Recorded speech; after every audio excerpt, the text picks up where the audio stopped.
see you as you give your presentation. Awesome.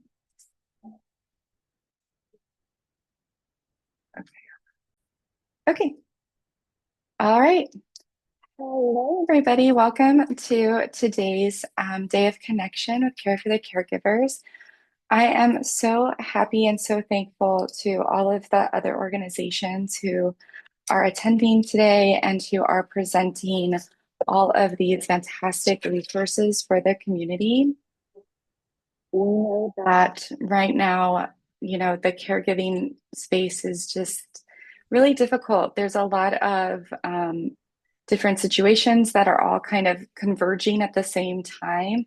And that really means that a lot of our families need access to supports, and particularly looking at supports for daycare, for employment, and respite services. So we're excited about the organizations that are coming today and are presenting to the community all of the supports that they have. And I'm going to start out by just talking a little bit about Care for the Caregivers and what we offer to the community.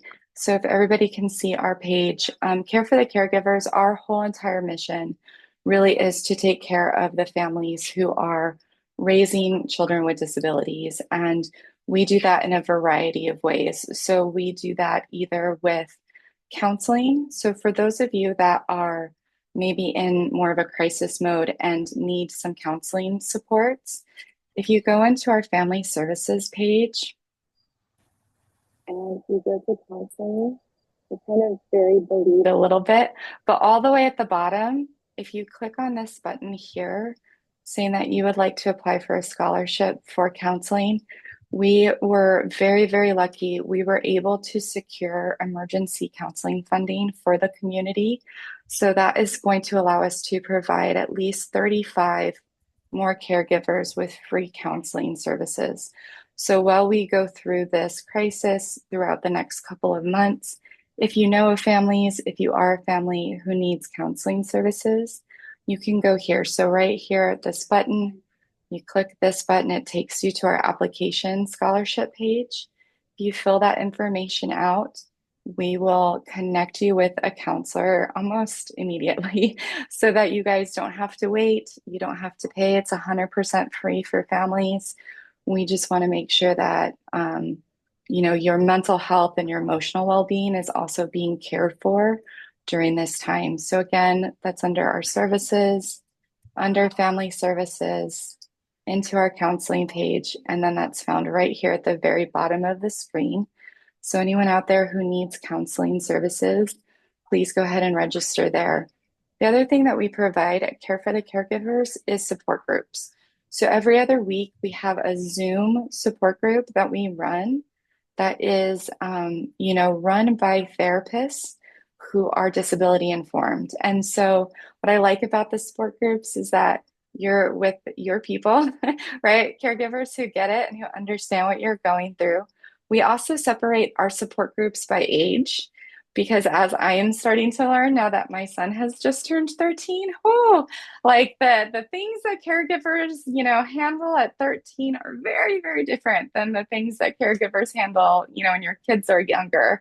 So we do that intentionally. We split up that support group by age so that you can always get access to the resources and support that you need, but also so that you're with other caregivers who are maybe dealing with transitions or adolescence or hormones or whatever that looks like for your kiddo. But you're with the caregivers who have kind of maybe been there, done that.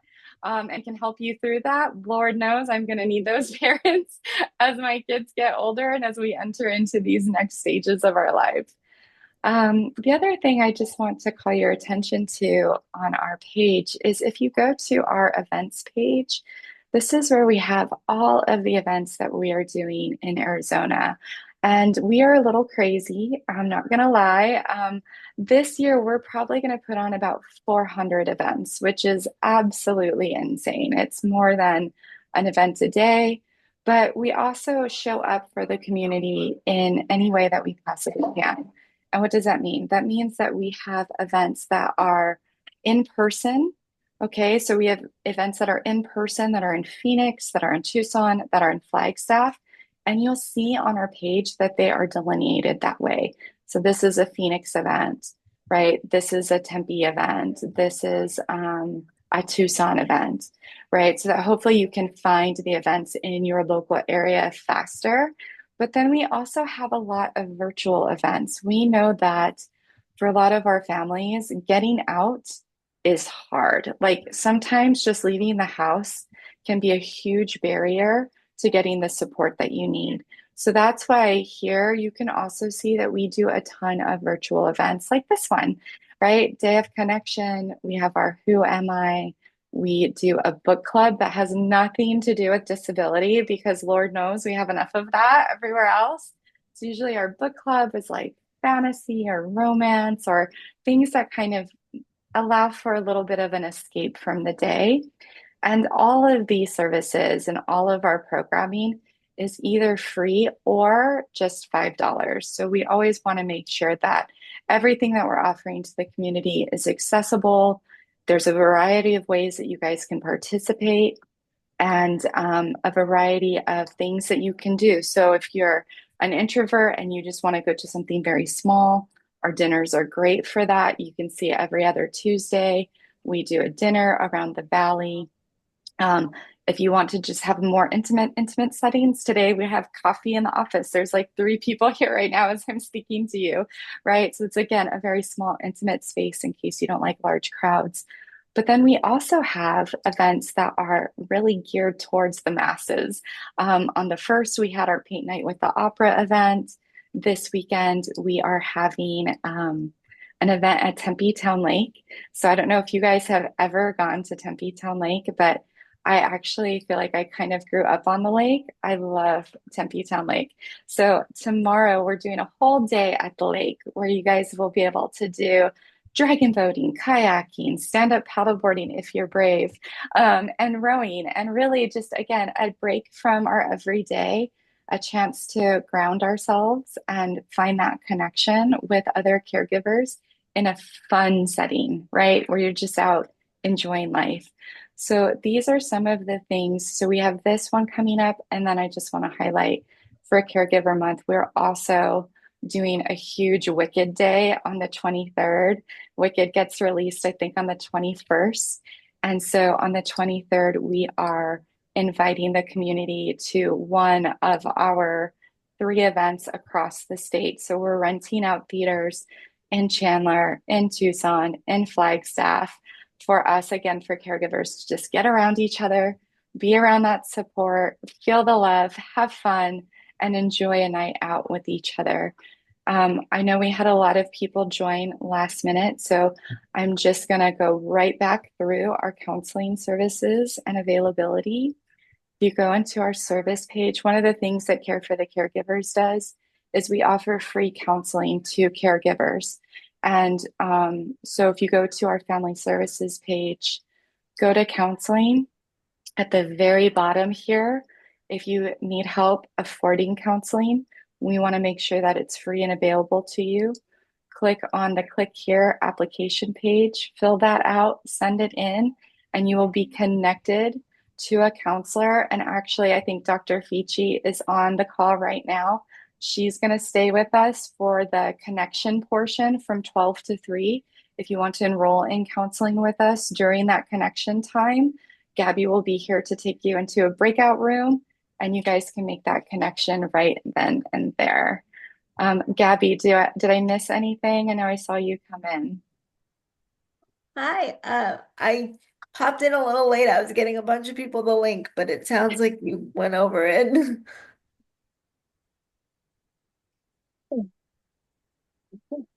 Well, thank you guys. So that's us. That's Care for the Caregivers.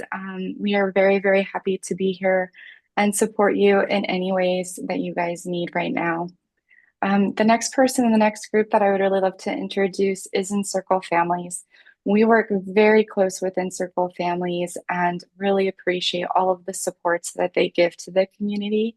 And Kathy, thank you so much for being here. Also, just so you guys know, Encircle Families really stepped up and was very gracious and I know that they have some of their family support specialists who are going to hang out and work with families one-on-one during that 12 to 3 time. And this is just one of the many services that Encircle Families provides to the community. So, Kathy, I'm going to go ahead and unpin myself and I'm going to pin you. And you can share your screen and go ahead and present all of the services at Encircle Families. Perfect. Thank you so much for inviting us today. We're happy to come and tell people about the services that we provide. Everything that we provide is for free. And if my computer would cooperate, we could get this PowerPoint going. Um, We are we are formerly known as Raising Special Kids. So maybe you knew us for that. We had that name for 45 years, and we are now Encircle Families. We think that that's a name that better fits some of the things that we do in the state, and we serve the entire state of Arizona. And our mission statement is that we are building a future where everyone is valued and included in society. And we do that in a number of ways with a number of services that we provide. So we do, and I will go into each of these in much more detail, but we connect parents with communities of support like Care for the Caregivers and other organizations, right? So that parents can really connect and talk to people whose children have the same disability and maybe get ideas and resources and that type of things. We spend a lot of our time, especially you can imagine during the school year, talking to parents about IEPs and 504 plans and what their rights are and how can they advocate for their child in school and that type of thing. We also, all of us who work at Encircle Families are parents or family members of someone with a disability. I have a adult son with a specific learning disability who's married, has 3 children, and makes more money than I do because he's in the profit world. But all 3 of his children have IEPs as well. So I've been doing this work in Arizona for 16 years, helping parents all over the state. And now I'm doing it for the second generation in my family, which is actually much harder than helping parents throughout the state. But we let parents know about resources. We help them navigate. We help them understand eligibility, whether it's eligibility of Division of Developmental Disabilities or Arizona long-term care or behavioral health or supplemental security income through Social Security or any of those other systems out there, because each one of those systems is a silo and it works by itself. And you have to be a part-time expert in each one, and none of them talk to each other. So we help parents understand what the system does, who's eligible, how to apply for it, and that type of thing. We're a member of all these organizations. If it's an organization that is local or state or national, we're probably a member of it. We're the Parent Training Information Center for the state of Arizona. Every state has at least one Parent Training Information Center. We're also a member of the Health Resources Family Health Information Center. We're a founding member of Parent to Parent USA, and I'll talk about that in a minute. And then we're part of Family Voices. So each of these organizations does different things to help parents nationally, and we are represented in each of these organizations. I handle the PTI side, but I have another coworker who handles the Family Voices and another one who does the Parent to Parent. And so we are connected in all these organizations, and the resources that they have for parents, we'll share those as well. So if you had to sum us up in one word, what would you say? We help families problem solve whatever their issue might be at the time, whether it's school, whether it's healthcare, whether it's behavior, whether it's anything along those lines. So we started 46 years ago around a kitchen table. And it was several parents who said, how can we share the information that we have? What can we do to help parents? And so the only service we offered 46 years ago, but that we still offer today, is something called Parent to Parent. So we have lots of trained volunteers in Arizona. Michelle is one of them. And when we talk to a parent on the phone, and it's pretty obvious that it would really be beneficial to them to talk to a parent who has a child maybe with the same disability, who's a little bit older, maybe has been through some of those things and could share and give advice, then we pair them up. And someone like Michelle would then call them every other week for 2 months and talk to them about resources. And have you thought about this? And here's a question you might ask. And boy, that happened to us. And this is what we did, and that kind of thing. And parents are so thankful for that connection. And if there are more and more disabilities and syndromes and everything being diagnosed every single day. And oftentimes, I talked to a parent a couple of years ago. Her child was the only child in the whole state of Arizona that had this one syndrome. So we couldn't pair up in Arizona, but we sure could nationally. So, and there were only about 300 children in the whole country that had this syndrome. But because we're part of Parent to Parent nationally, we were able to get her a match and she could talk to somebody whose child had the same syndrome. So if we don't have them in the state, we will reach out nationally and get a connection, because those connections are so important. And they provide the parent who's calling with hope. That's really the word. So every single day, multiple times a day, we get calls about, so how is a child eligible for Division of Developmental Disabilities or Arizona long-term care or elderly physically disabled or behavioral health or any of the state systems that are out there. People want to certainly understand what the eligibility criteria is, and we can absolutely help parents understand. Yes, your child has one of the diagnoses for DDD. So here's step one, step two, step three, step four. Here's how the alt text piece comes in, and let them understand how that whole thing works so that they can, after they get off the phone with us, they can absolutely put in their application and they know what the next things are going to be.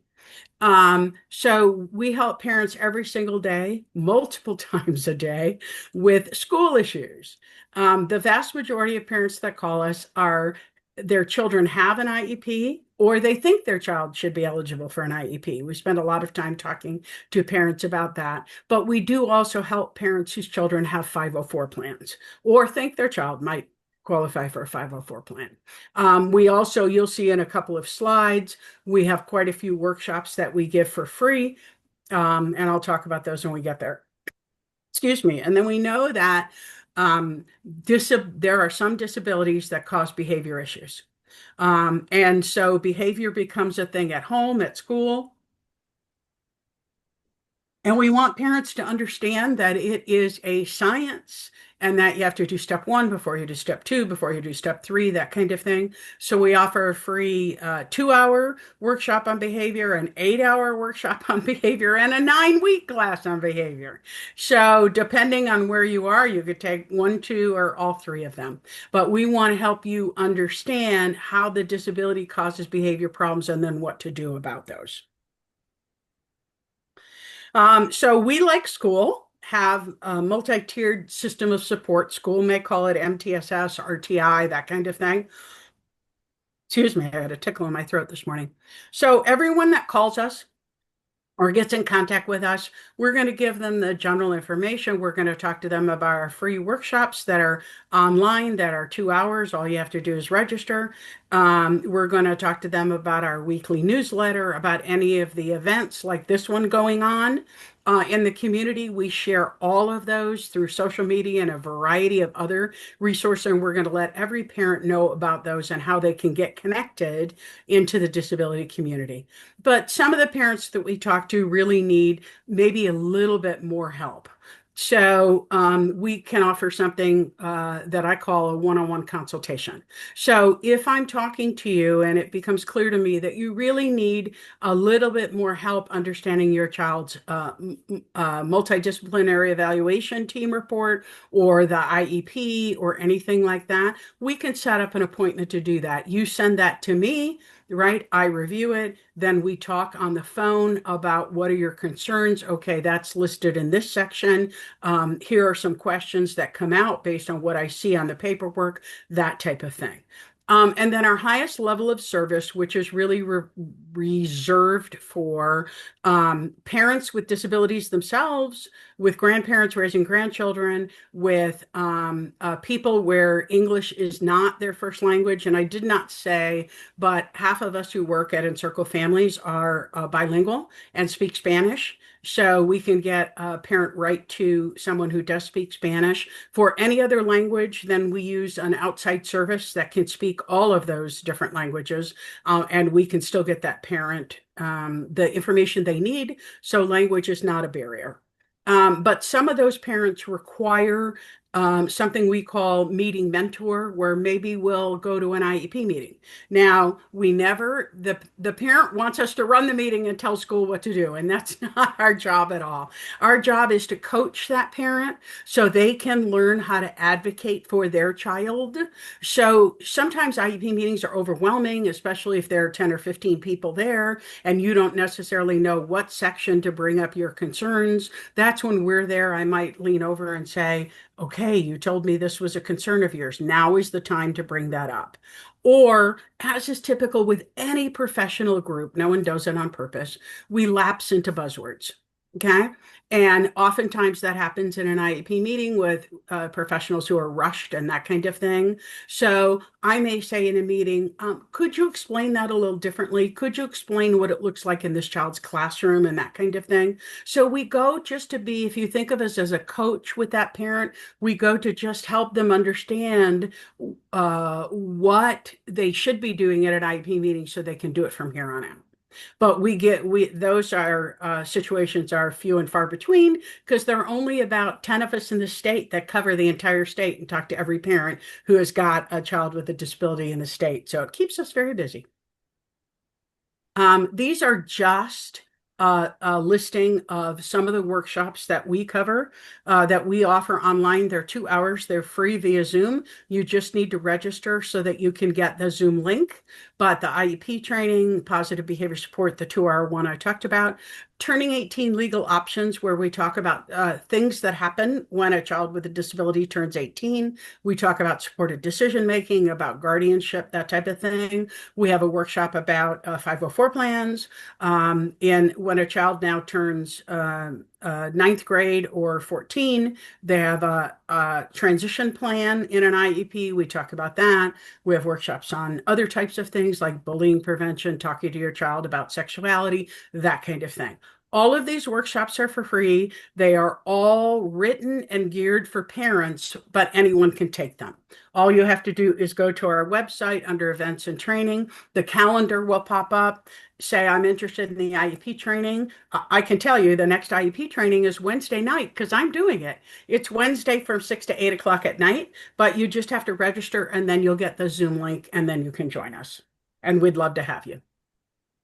So I talked very briefly earlier about a parent-to-parent program, but this is individual mentoring and coaching by a parent who's been trained by us, been through our program, but really can offer advice and direction and those kinds of things to a parent when they really need that. And the way our system is set up, you call us, we'll talk to you, we'll give you lots of information and that type of thing, but it's probably going to be one phone call, maybe two phone calls, and that's it. Here you can really talk to somebody for a couple of months, every week, every other week for a couple of months and really form a friendship, find out about local resources, state resources, and that trained parent the parent leader can give you advice and suggestions and that kind of thing. And if nothing else, it will just help you understand that other people have been through this.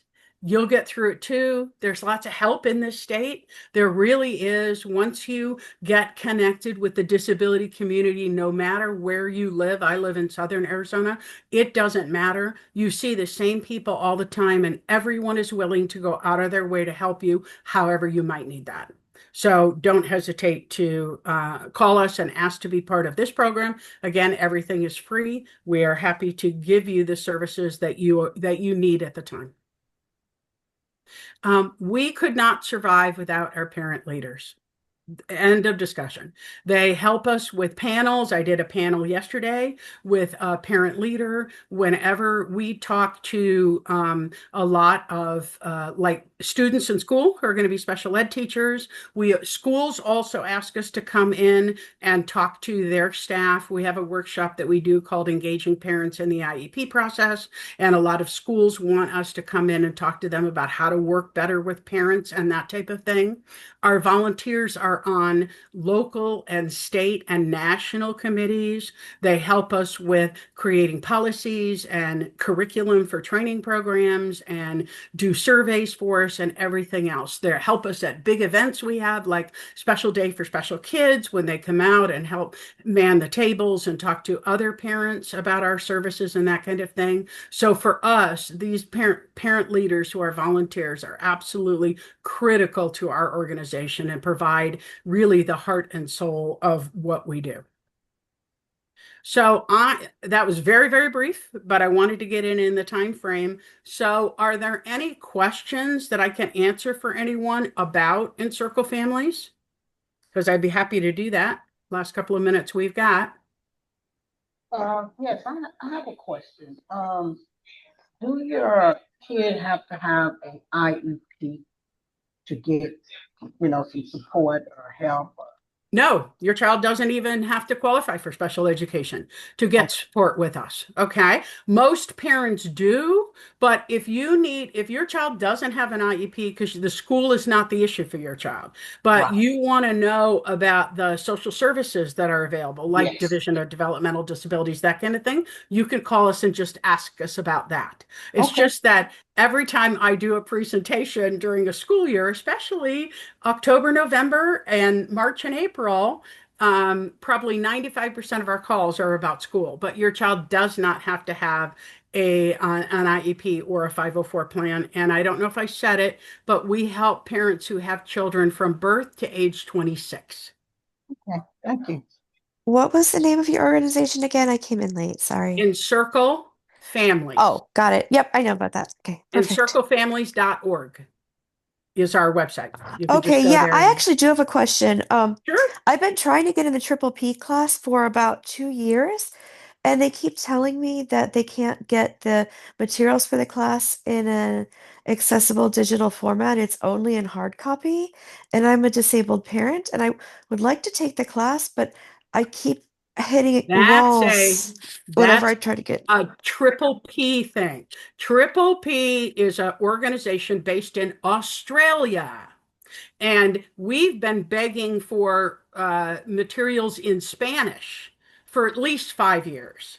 So unfortunately, we don't own the copyright or the trademark. We just give the workshop. So it's that you can write triple P in Australia and tell them they need to start getting on with accessible materials so that people like you can take advantage of that program. We have had issues with the main organization that trains lots of different organizations to give their class with not having the materials that are needed in the United States. Maybe what they created 25 years ago works great in Australia, but it doesn't work in the United States. And there are lots of Would groups that you be they're willing to change vendors and do parent workshops and classes through a different organization if they've proved that they're not willing to do accessibility or language translation and the like? Unfortunately, this program is fabulous in English, and it really does work. So we are not investigating at this time any other programs, but you might want to check with other organizations in Arizona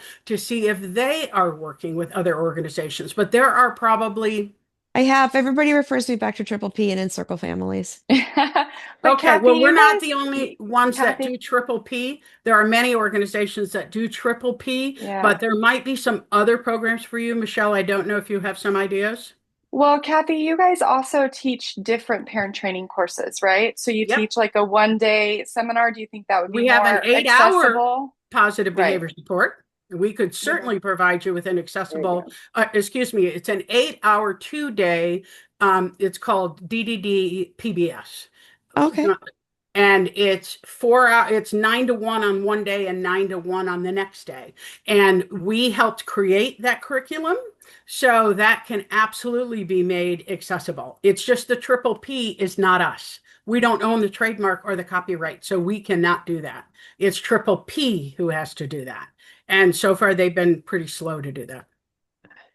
Yeah, Okay, but you thanks. guys do provide that other alternative Yeah, that DDD might be PBS, it's an able eight to hour help. class. Yeah. Right. You might want to Okay. start, if you've taken our 2 hour one and that wasn't enough, then look when we offer the DDD PBS. It's again 8 hours, 4 hours one day, 4 hours the I next work day. directly with parents of children with different abilities, and this is a great resource for those families. What contact information could I provide them if they have additional questions? Well, we Um, don't got abilities, so so send them to encirclefamilies.org, this honestly won't help us. or Uh, do you want me to give you the phone number and you can have them call there? I'm not gonna leave this. Okay. Go ahead, Kathy. So I don't know if he was Right. talking to me or someone else. I don't know. Do you have Um, any other, Kathy, I also was wondering if you could just touch on a little bit. I know that sometimes getting help and support in rural Arizona can be difficult. So can you just talk about how you do have family leaders in different parts of the state who can really help with that local knowledge of local resources, depending on where people live in Arizona? Absolutely, be happy to do that. So, starting in Northern Arizona, I have a coworker in Tuba City who is actually Navajo and lives on the reservation. I also have one in Flagstaff, and then down in Southern Arizona, I have one in Yuma. I'm in Tucson, and then I have one in Sierra Vista. So we are connected in our communities, even though our main office is in Phoenix, and there's probably 5 or 6 people up in Phoenix. We are connected locally, and we go to all of the events in our local area to let parents know that we're here as well. I was at an event last week. I'm at one next week. I talked at a class at the University of Arizona yesterday. So we are definitely connected in our communities because we do cover the entire state. And unfortunately, in every single county, including Maricopa, right, there aren't the services that our families really could use. There are more services in Maricopa County, but they are also still struggling with some things. So Yeah. people think it's only the smaller areas. Nope, some of the bigger ones are struggling as well. Yeah, and I think what's great about Encircle Families is like I was introduced to raising special kids right when my son was diagnosed, but it is a resource that you can continue to go back to throughout your journey. So it's not one of these, I think sometimes people think of Encircle Families and raising special kids as like, oh, they were the ones who helped me get into, AZIP Lisa. or into DDD or through the Altex process, but now they're probably not gonna, be able to support me, but really your support throughout the lifespan. And I think that's one thing I really appreciate. Thank you. And, we're 26 because that's what the federal government says to say. But I've helped parents who have children who are 35 and 50 and who never did guardianship but are now thinking about it. So just because the child is over 26 doesn't mean you shouldn't call us as well. Awesome. Well, thank you so much, Kathy. Thanks for being Thank here you. and for sharing all of your information with us. Thank you for the opportunity. Yeah, cool. Right, we're gonna do a little switch here. So if you guys want to contact Encircle Families, again, they're gonna have some of their representatives here to help us with that family connection time. But if you're not able, if you're watching this recording later and you're like, God, I missed that time, Encircle Families is one of the places you can go to for that support when you need it. So thank you, Kathy. All right, awesome. We're going to bring up Catherine Steele Watson now. Catherine is the executive director of the Arizona Caregiver Coalition. And the Arizona Caregiver Coalition is kind of quiet but mighty and has a lot of really great resources for caregivers. So, Catherine, I'm going to let you go ahead and share the screen and I will turn it over to you. Awesome. Thank you so much, Michelle. And thank you again for inviting me here to share resources that we have over at ACC. So, I'm going to be sharing a little bit about our programs that we have available to family caregivers across the state. Our mission is to improve the quality of life of family caregivers across Arizona and across the lifespan through collaborations, resources, and respite support. And I'll get more into how we can do that for all of our family caregivers. So I first want to talk about respite. I know Michelle mentioned it before. I'm sure everyone is familiar with respite, but some people aren't always sure what respite means. So within ACC, we define respite as respite care that provides relief for family caregivers that allow time for rest, travel, pursue self-care, or pursue creative hobbies. There's quite a lot of benefits for respite, which includes reducing physical stress and burnout, improving physical and mental health, even having better sleep, reduced blood pressure, and overall improved well-being. Respite allows time for family caregivers to socialize and engage with family members, their community members, and friends, which thus reduces that feeling of isolation. Respite can help with self-compassion. So, self-compassion is an important reminder while we are caregiving. Receiving respite allows you to be able to take a break and allow for that space of self-compassion. Always self-care. That's always the big one that we say over here at ACC is that respite is crucial to self-care. And self-care is incredibly beneficial for everyone and especially for caregivers. Self-care has been shown to reduce stress and anxiety, boost self-esteem, and enhance individual resilience. And having that being able to take care of yourself allows you to take better care of your family member or your loved one. Again, respite also engages with community and allows for increased community interactions and support. And like I mentioned, taking care of yourself really helps you take care of your loved one. So, through the Arizona Caregiver Coalition, we have two major programs, and especially for parents who are raising individuals with intellectual, physical, or developmental disabilities, our care program is more geared towards this audience. So, this is in form of a voucher program. We have two funding levels that are $599 or $2,400. These are good for 1 calendar year from the date of enrollment. So once you get a letter or an email from us saying you're approved, you have 1 calendar year to use the funds. And it's really used at your discretion. We have some family caregivers who break it up over that course of the year. We have others who use it in a shorter amount of time. It's really dependent on what your needs are as a caregiver and what your family needs are. This is a reimbursement-based program, so you submit your timesheets and invoices over to us, and then within 2 to 4 weeks, we'll send you a check in the mail to reimburse the cost. Now, I do want to highlight too that this program is not income-based at all. So anybody who is a caregiver across the state of Arizona is eligible for this program, and we do not take financial income into consideration. We do have some different categories, though, within this program that caregivers can use or get reimbursed for. So we have that traditional respite care piece where that can be an informal respite provider like your neighbor, an extended family member, a friend, a church member that comes into your home and provides care for your loved one while you as the caregiver is able to take a break. Or from in-home care agencies as well, that can be included under the respite care. But in the last couple of years, we really wanted to expand this program to be more accessible to each caregiver's situation because not everybody needs that traditional respite model. So we did expand the categories to include reimbursements for education and training. If there are CPR classes or specific classes that are for your diagnosis on how to handle the diagnosis at home, we can reimburse the cost of you attending those classes. We also added recreational activities.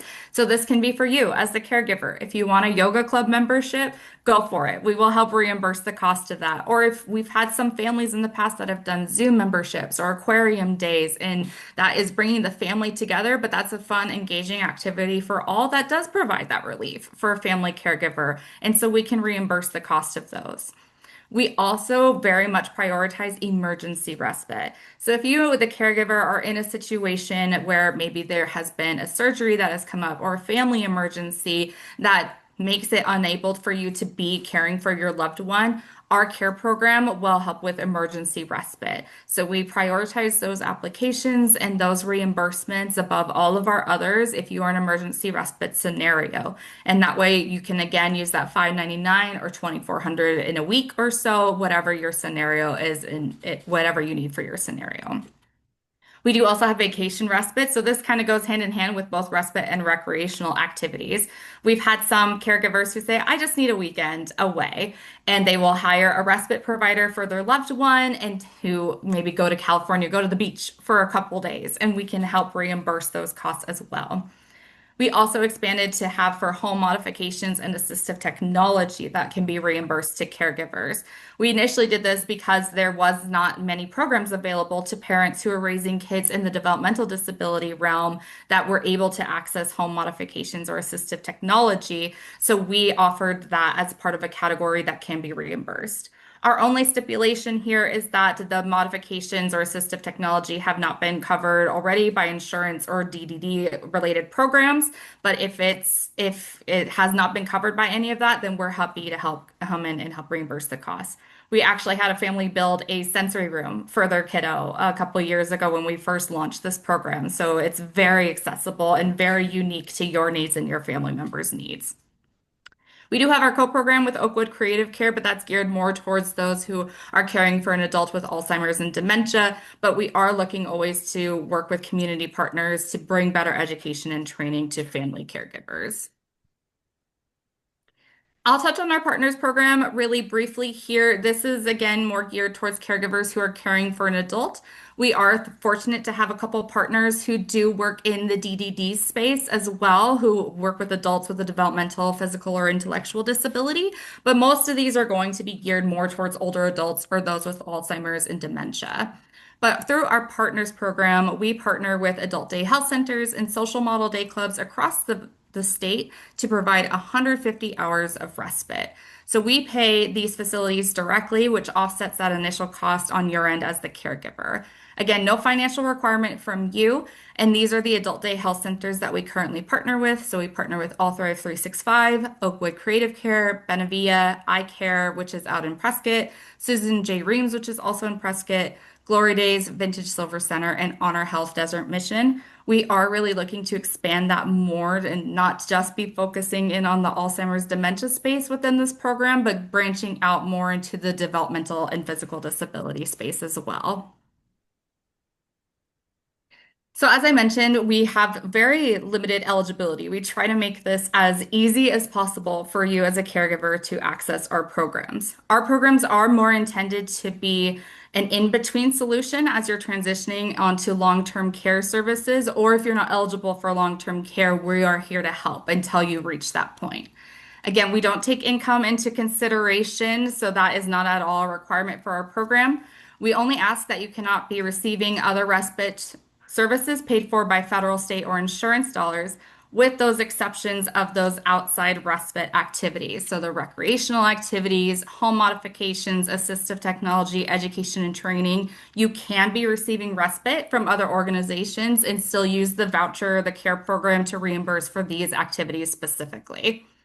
We do ask that the caregiver lives full time with the care recipient or within a 5-mile radius, that you provide support with 2 or more activities of daily living, such as mobility, eating, toileting, transportation, and that the care recipient must require constant care. But again, we try to keep it very simple within our eligibility process. We do have some required documentation in addition to our application, and I'll drop our application in the chat as well. I do have that link, so when I'm done with my presentation, I'll throw that in there for you guys. But in addition to our application, we do require a photo ID for the caregiver and care recipient. If you're caring for someone under the age of 18, a birth certificate or a school ID will also suffice. Proof of address if needed. So if the addresses on your IDs don't match the application, we'll just need further verification like a utility bill or something like that to make sure that we have the correct address for you. A medical needs form is required for this program, but we do make this really simple. Not only I have here on a AAA case manager can complete, but also in Circle Families, we've had families in the past where an Encircle Families representative has completed the medical needs form, or Michelle over at Care for the Caregivers. So it can be a social worker, a case manager, an occupational therapist.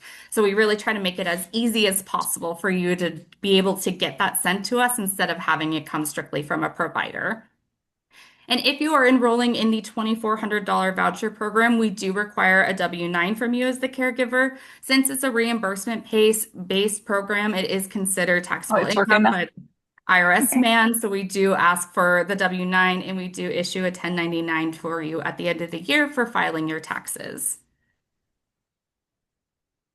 And just some key program info here. Again, once we get all of your supporting documents in, your application in, it takes about 2 to 4 weeks to process applications. We usually keep it within a 2 week turnaround time, but given different circumstances, it may take a little bit longer, but no longer than 4 weeks. As I mentioned before, enrollment is valid for 1 calendar year. New applications will need to be updated annually as well as W-9. Let's say you use your $2,400 program this year and want to reapply in January, we will need an updated application and an assigned W-9 from you. For the care program, so that voucher program I mentioned that's reimbursement based, we do submit reimbursements within 2 to 3 weeks after submission. Again, if it's an emergency respite situation, those have a quicker turnaround time, more about 1 week turnaround time. But for all the other activities under the care program, it's about 2 to 3 weeks. And that will be a check in the mail sent over to you. And then for the partners program, it's about 4 to 6 weeks for us to pay those invoices. But again, those are not at all a financial requirement on the caregivers. That will not be affecting you on any way. We pay those centers directly for information for your services.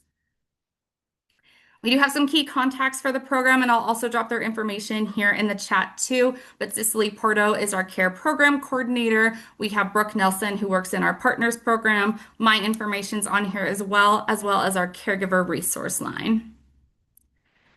We do have some additional support too. While our respite programs are a big main ones here, we do try to offer some other resources and support to caregivers across the state, also at no cost to family caregivers. So we do offer quarterly CPR and first aid training, which is free for family caregivers, and you will be certified by the end of that course. You'll get your certificate in the mail. We do work with Gateway Community College currently to offer safe patient handling workshops for family caregivers, again, across the lifespan. So we've had some parents who've had children with physical limitations attend this workshop, and really it's just been a magical experience to share with family caregivers. We have our ambassador program where we work with caregivers, professionals, advocates across the state who go out into the community to share information and resources about not only ACC services, but services across the state. And it's really focused in on building that community support for you as a caregiver. And then we do have our caregiver resource line, which I showed on the last slide, but wanted to highlight here again for you that you are more than welcome to call us. All of our staff are trained on resources and services available for caregivers, again, across the lifespan, across the state. Care for the Caregivers and Encircle Families is a big one that we refer people to, and we're able to bring our community together and help better serve you and help find those resources that you specifically are needing. That's all I have today for our Arizona Caregiver Coalition programs. Again, thank you to Michelle for inviting me to speak today. And before we end our time here this morning, I did want to see if anybody had any questions about ACC and our programs. I have a question. Yeah. Can you use this voucher to help with childcare expenses? Like, your child is in preschool and you're paying $200 and some dollars a week. Can you use the voucher toward that?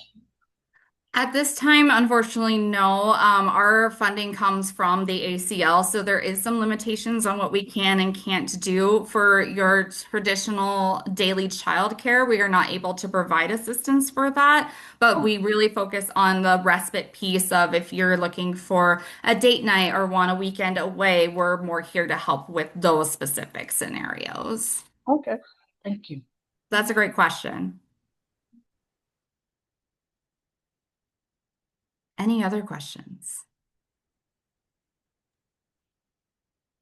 I'll just say I like that you guys have kind of shifted how that respite program works because I know originally it was like really just for hard respite. And for so many of our families, even just finding respite is hard to do. It's hard to find a caregiver. So I appreciate that, ACC kind of learning that information has figured out different ways to still support families, still provide some kind of method for them to get a little bit of a relief or a little bit of support, even if it's not directly paying a respite provider, but paying for classes that might give you a little bit of a reprieve. Or I love the continuing education portion too, which is, I think, really great.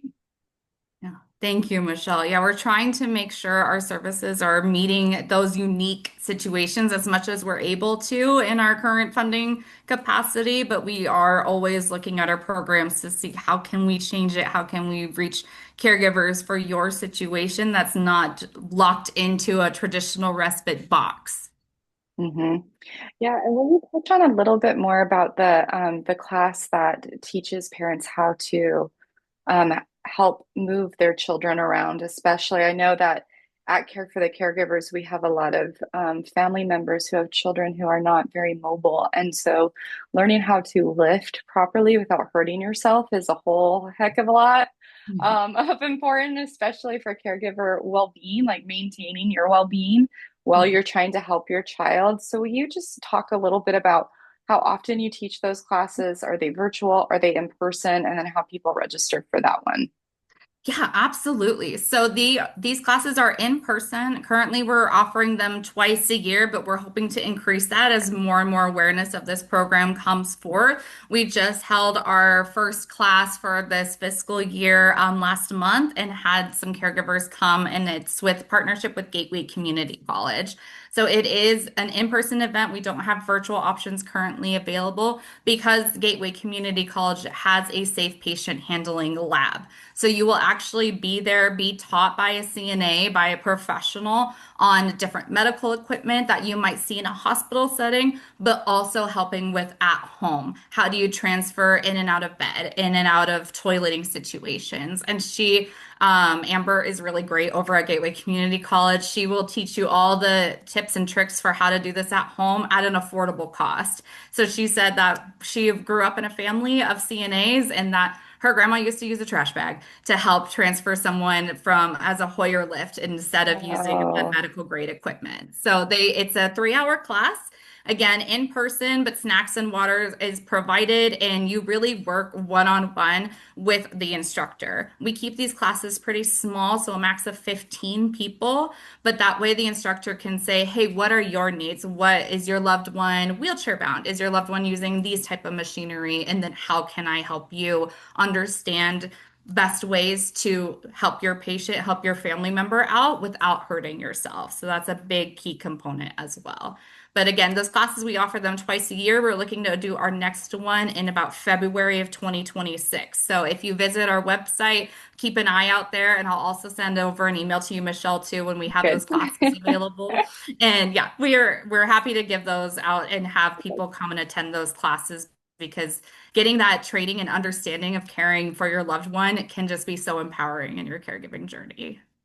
Yeah, 100%. Our kids do nothing but grow. Holy moly, my son's like eye level with me now. It scares me.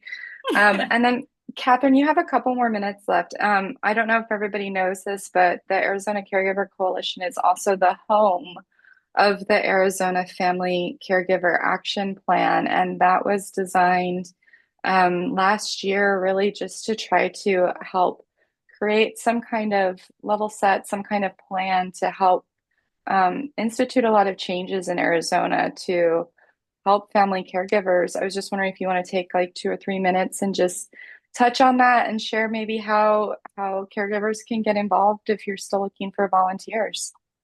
Oh, yeah, absolutely. We're always looking for volunteers in the action plan.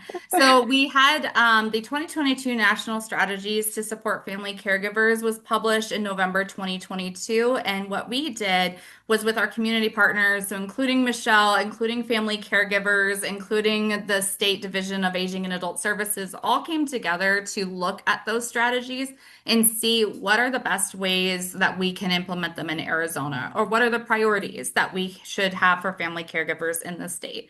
So after a couple years of reviewing and researching and discussing and getting crowdsourcing events and feedback from the community, we published the Arizona Family Action Plan in October of 2024.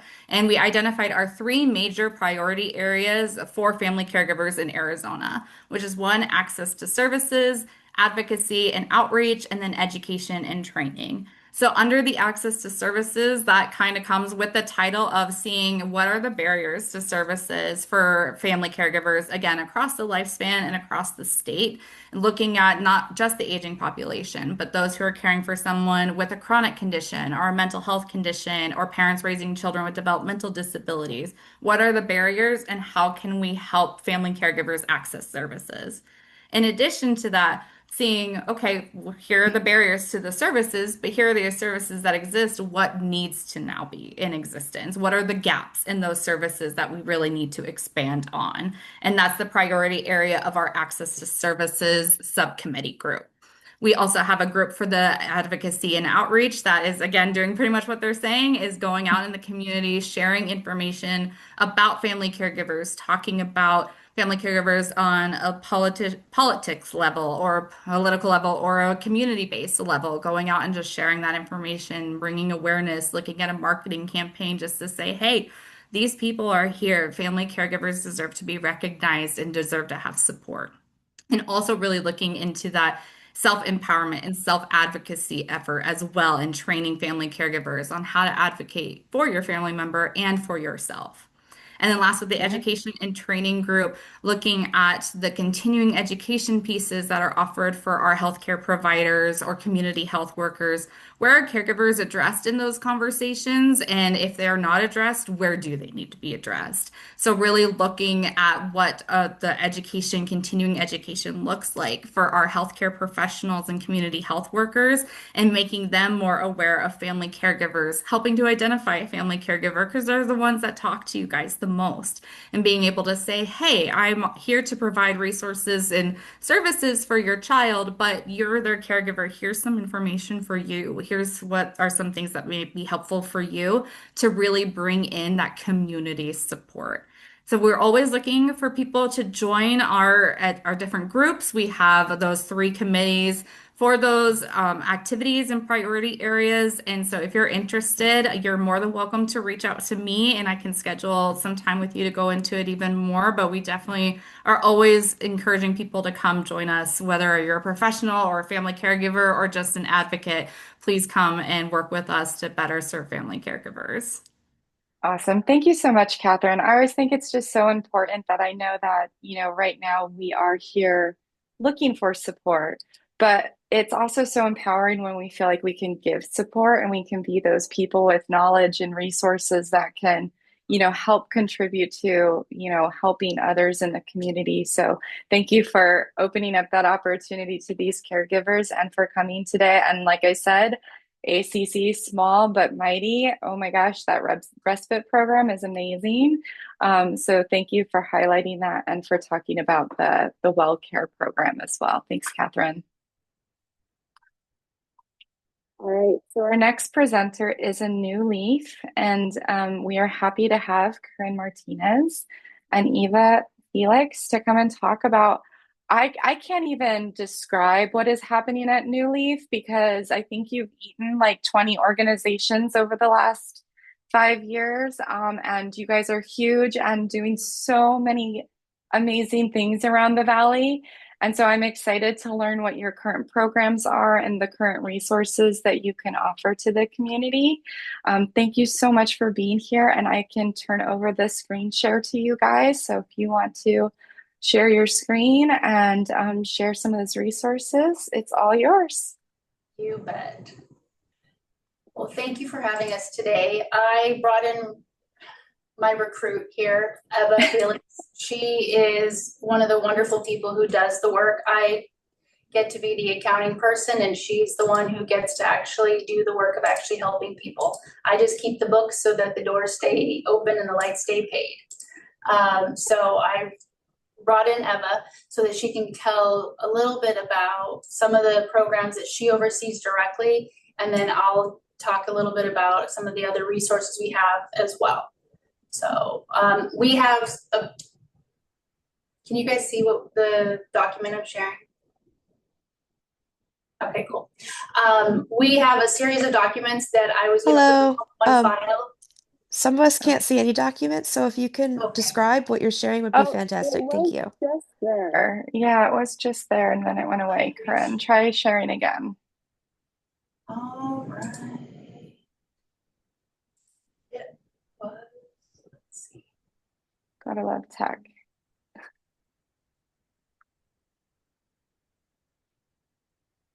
Any luck this time? Let's see. Okay, can you guys see it now? At the very top, if you go over to Corinne's screen, if you press that button on your top bar, you should be able to see it. Okay. All right, we're good. Go ahead. Awesome. So Eva's going to go over a number of programs that she oversees and some of the programs that we do, but then there are available other places as well, because we're centrally located in Mesa, but we do service the entire county of Maricopa, including a little bit of Pinal County. So Eva, my dear, take it away. So thank you for the invite, guys. My name is Eva Felix. I'm the director of the Community Services Division for Anu Leaf. So as a CAP agency, we offer Mesa residents an array of services. But I'm here to share with you that families who are struggling in Mesa, chances are they're struggling throughout Arizona. So I wanted to talk to you about services that are available to Arizonians across the state for utility and rental assistance. If you're struggling right now and the economy is what it is, and with the government shutdown, community action agencies allow members of the community to receive services like rental assistance, utility assistance, and sub-CAP agencies offer additional resources.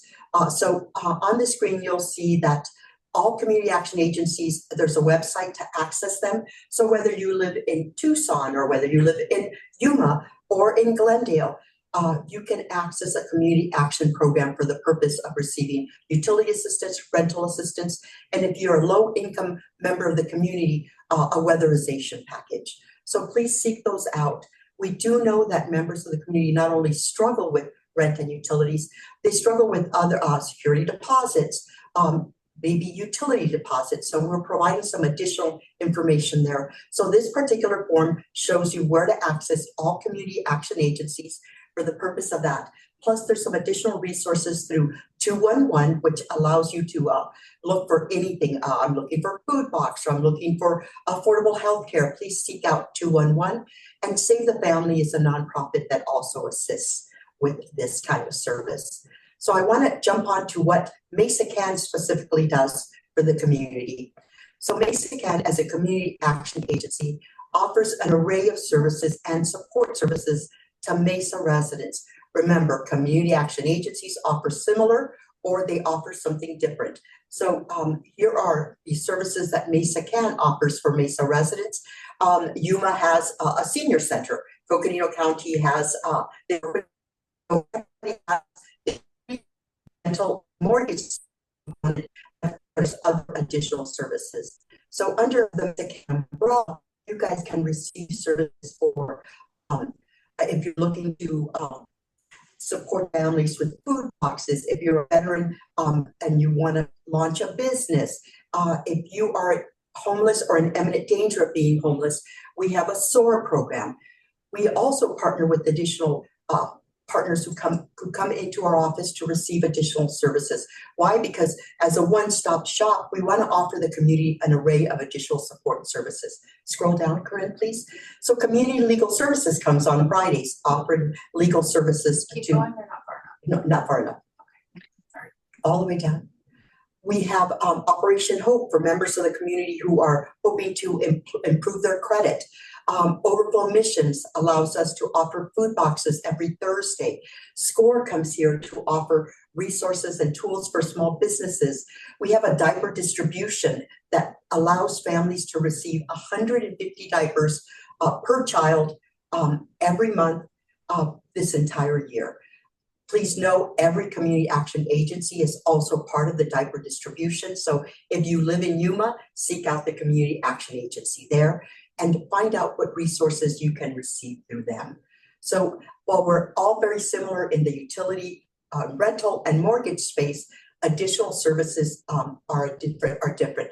We have workforce development here. So any Maricopa County resident who wants to look for workforce, needs help with resume buildup, want to do mock interviews, need clothing for that interview or for that first week of employment, all of the services under our roof are free of charge, and you can come 5 days a week, Monday through Friday, at the Mesa Camp location. Every community action agency is different, so seek it out. We provided you the websites for them. I always tell people Arizona is either hot or cold. Please don't drive when it's 118. Give them a call so you can find out what services are available to you first. So that's what's happening under the Mesa CAN space. So if you're struggling with utilities and rent, chances are you're struggling with food insecurities. And the fact that the SNAP has been put on hold for now, we're trying to provide some additional resources to families who need and are suffering from food scarcity. So please, Corinne will forward this to Michelle. Seek out food pantries around your location. Look for additional places where you can receive multiple food boxes. But right now, there is an array of services for families who are suffering from food scarcity. So seek those out, please. All of these forms are going to have live links in them, so you can click on the links in order to find them, so you don't have to search out the links at all. So we'll put it together in a nice little packet, Michelle, so you can share it as you see fit, essentially. One other piece that I wanted to touch on is we do have housing and shelter services, and Eva mentioned 211. It is a great resource to find out what services are out there. Some of our all, I should say, of our housing and shelter resources are available through 211. These are some other numbers that allow those to be available. We also have, I'm going to scroll down a little bit. That's not on this one. We also have what are called affordable housing. Some of these apartments that are listed on here are considered affordable housing. So, for example, we have one facility that's located in Phoenix off of Coulter and I-17. It is called Homeward Bound. It's an 80-unit apartment complex, 2-bedroom, 1-bath apartments that are about $1,000 a month. So if if anybody's facing issues with housing and the $1,000 a month is what we get reduced down to, sometimes we do have some places available for that. Our La Mesita Family Shelter is now an affordable housing unit that's in Mesa. It's off of Dobson in Maine. Also affordable housing, around $1,000 a month for those, and they have 1-bedroom and 2-bedroom options there. There's other places that we have those available. So I'll make sure that those contact information are also in the packet that I send over.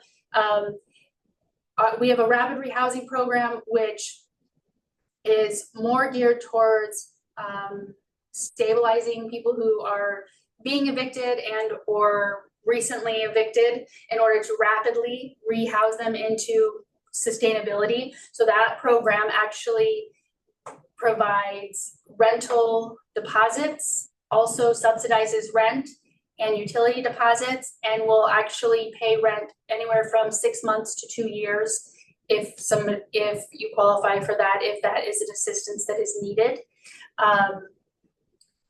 And then was there anything else? I just want to say our mission is helping families changing lives. So if you're looking for all these resources, and we are covering an abundance of services, go to our website, turnanewleaf.org, and look for information that will assist you and or your family.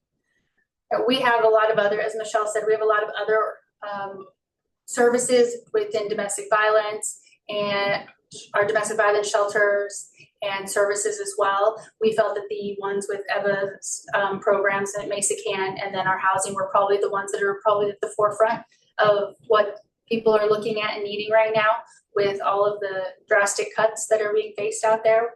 And so this is a small snapshot of some of the services that I think are the most needed at this time. And so again, the Vivery, this one is you can search for food pantries in your area. And like Eva said, sometimes you can hop from pantry to pantry and get full needs that are needed because groceries are expensive. And especially when you've got kiddos that have varied tastes. So you got to save where you can so you can get the specific foods. Because I know my kids, there's certain things they will eat, certain things they definitely will not. Yeah. Anyone have any questions? Thank you, guys. Yeah, we can open it up to participants if you guys have any questions regarding any of the services that they've mentioned. And like Corinne said, this is a very small amount of services that a New Leaf provides to the community. So I'll open it up if you guys have questions you want to ask. Question. Go ahead. I was just going to ask a quick question. With the rapid housing program, is that only for the East Valley or is that open for It is across everyone? Maricopa County. Oh, okay, cool. Thank you. You bet. Was kind of part of my question too. But I was just wondering mainly if someone's looking for housing support, rental assistance, that kind of thing. So you guys, they could reach out to a New Leaf and you all could help regardless of where they're located in the state, or No, they need to be in Mesa. Yeah, there are 11 community action agencies in the state of Arizona. Mesa County supports Mesa. Maricopa County offers an array of services for all other areas in Maricopa County outside of Glendale, Mesa, and Phoenix. And we provided you the information for all other there. And then if you live in Yuma, I provided you every community action agency under the wildfire website. And again, they help with rent, mortgage, and utility, plus weatherization. So if you're a low-income homeowner and you are struggling with, your home needs to be weatherized, all of our programs, you do need to income qualify because we do receive federal funding. But it is available across, like I said, across the state of Arizona. But depending on where you live, you want to talk to the community action agency closest to you. Okay, perfect. Thank you. I wasn't sure if you guys helped connect them to the correct one or. Oh, okay. And in the chat right now, I put the link to both of those resources that she was talking about. So you guys can click on those a little more readily while I send these over to Michelle and she gets them distributed for everybody. Great. Thank you so much. You bet. Thanks for your questions. There's also a question in there about if there's a wait list for the rapid rehousing program. She said she might have missed it. Is there a wait list? I don't believe that there's a wait list at this time. It is not a program that I function in on a daily basis. I believe you can call 211 and they will have you fill out an application over the phone. Essentially, you fill out an application and then the referral gets sent to one of the programs that you qualify for. So based off the application you put in, they'll help you find the best suiting program. As if it's a New Leaf's rapid rehousing program, we have a program called tenant-based rental assistance. And then there's other housing programs besides a New Leaf's, and they'll help direct you and get you a referral to the program that best fits your needs based off the application you fill out through 211. I hope that helps answer that. Awesome. Yeah. I want to thank you guys so much for being here. I know that for a lot of us in the disability space, a New Leaf might be a completely new name for so many of our caregivers because they typically don't, have a lot of outreach to the disability community. And so we don't really know about you guys and the services. And I can't wait for the caregivers to just really dive in and explore your website and really see the breadth and depth of services that you offer to the community. And I'm so thankful and so appreciative for you guys being here. They do have like a few more minutes if anyone else has any questions for them regarding their services or their housing programs.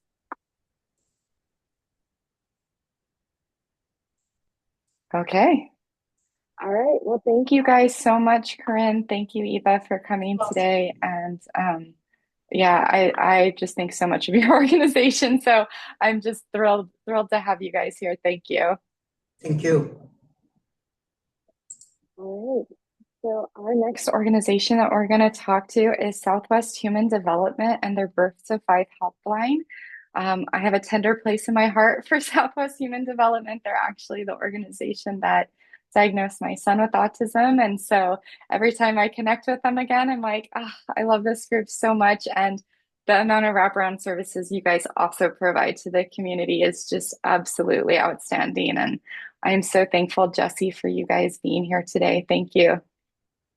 Yeah, thank you so much for having us. It's so great to be here and to hear from all the different other agencies. And I know we do a lot of collaboration and, we refer at the helpline, we refer out up to a lot of these organizations as well, Care for the Caregivers and Circle Families. So it's just so great to learn a little bit more about everyone too. So let me share my screen. Give me a second here. Okay. Make sure I can do this. Tech is not my strong suit. Let's see here. Okay. There we go. Can people see that all right? See my PowerPoint? Yes. And okay, perfect. And I'm just going through it all as well. So just listening in. So I am Jessie Kemper. I am one of the Birth to Five helpline specialists. We are a program that has been supporting parents, caregivers, and professionals since 2005, but we are part of a larger agency called Southwest Human Development, which I will talk a little bit about both. I'll talk briefly about Southwest Human Development, and then I'll dive into our helpline program specifically, and then I will be passing it on to Amy, who will talk about Easy Steps, another one of our programs, and then Tiffany, who will talk about Head Start and Early Head Start too, and more of our programs. So here's just a little bit about Southwest Human Development. Our mission is really just strengthening the foundation of Arizona's youngest children, trying to get a great start in life, creating a positive future for every child. So we are obviously geared towards birth to five is our age range that we support. We have over 40 different programs and over 900 staff members. So we're a fairly large agency. We've been serving about 140,000 children and families each year. So some of the departments that we have are child development, early literacy, disabilities and mental health services, Head Start and Early Head Start, family support and child welfare, and professional development and training. So, just to give you a little bit better idea of kind of what some of those entail, our disabilities and mental health services, we have our COE is what we call it. It's our Center of Excellence. So we can provide counseling services for children. They like to start under the age of 3 so that they can continue on up until the age of 5 to really make sure that they're getting a nice amount of time for those counseling services. They also offer developmental evaluations for young children, and then therapies as well. So physical therapy, occupational therapy, speech therapy, and feeding therapy. Also floor time. Those are some of the therapies offered. Our COE mostly contracts with access plans. However, there are some private plans that we contract with too, as well as sometimes there are out-of-pocket payment plans that can be set up and things too. Another part of our agency, this would go under the Family Support and Child Welfare, would be our PPP program. So that's Parent Partners Plus. And essentially that's just a network of home visiting support. So we can help families put in a referral. Families can reach out directly, whatever they prefer, kind of share a little bit about, ages of children, if they're expecting, all of those things. And then our PPP will help get them connected with the right home visiting program for them. And the home visiting programs, if you are not aware, are support for families, really just supporting them, individualized support around everyday parenting experiences and family well-being. So this would include weekly home visits to support parents, just as being their kid's first teacher. So that is free, the PPP, the home visiting. services. So again, it's just a big network. There's a lot of different programs, agencies that provide the home visiting. So this network will help connect you with the right one that you would be eligible for. And then again, we'll talk a little bit more on early Head Start and Head Start towards the end, and then our AZ Steps expulsion prevention program as well. We have a lot of programs that support childcare centers directly. We have programs specifically for dads. We have a Let's Talk Dads program. So we will be available during the one-on-one sessions too if people have more specific questions about any of those programs or anything like that, because there are so many different programs to go through and to discuss. So I will be available during that one-on-one time too. So just a little bit about our Birth to 5 helpline specifically. So that's the program I work for. We're one of the many programs at Southwest. And we are a free resource for anyone in the state of Arizona with questions or concerns about young children, 0 to 5.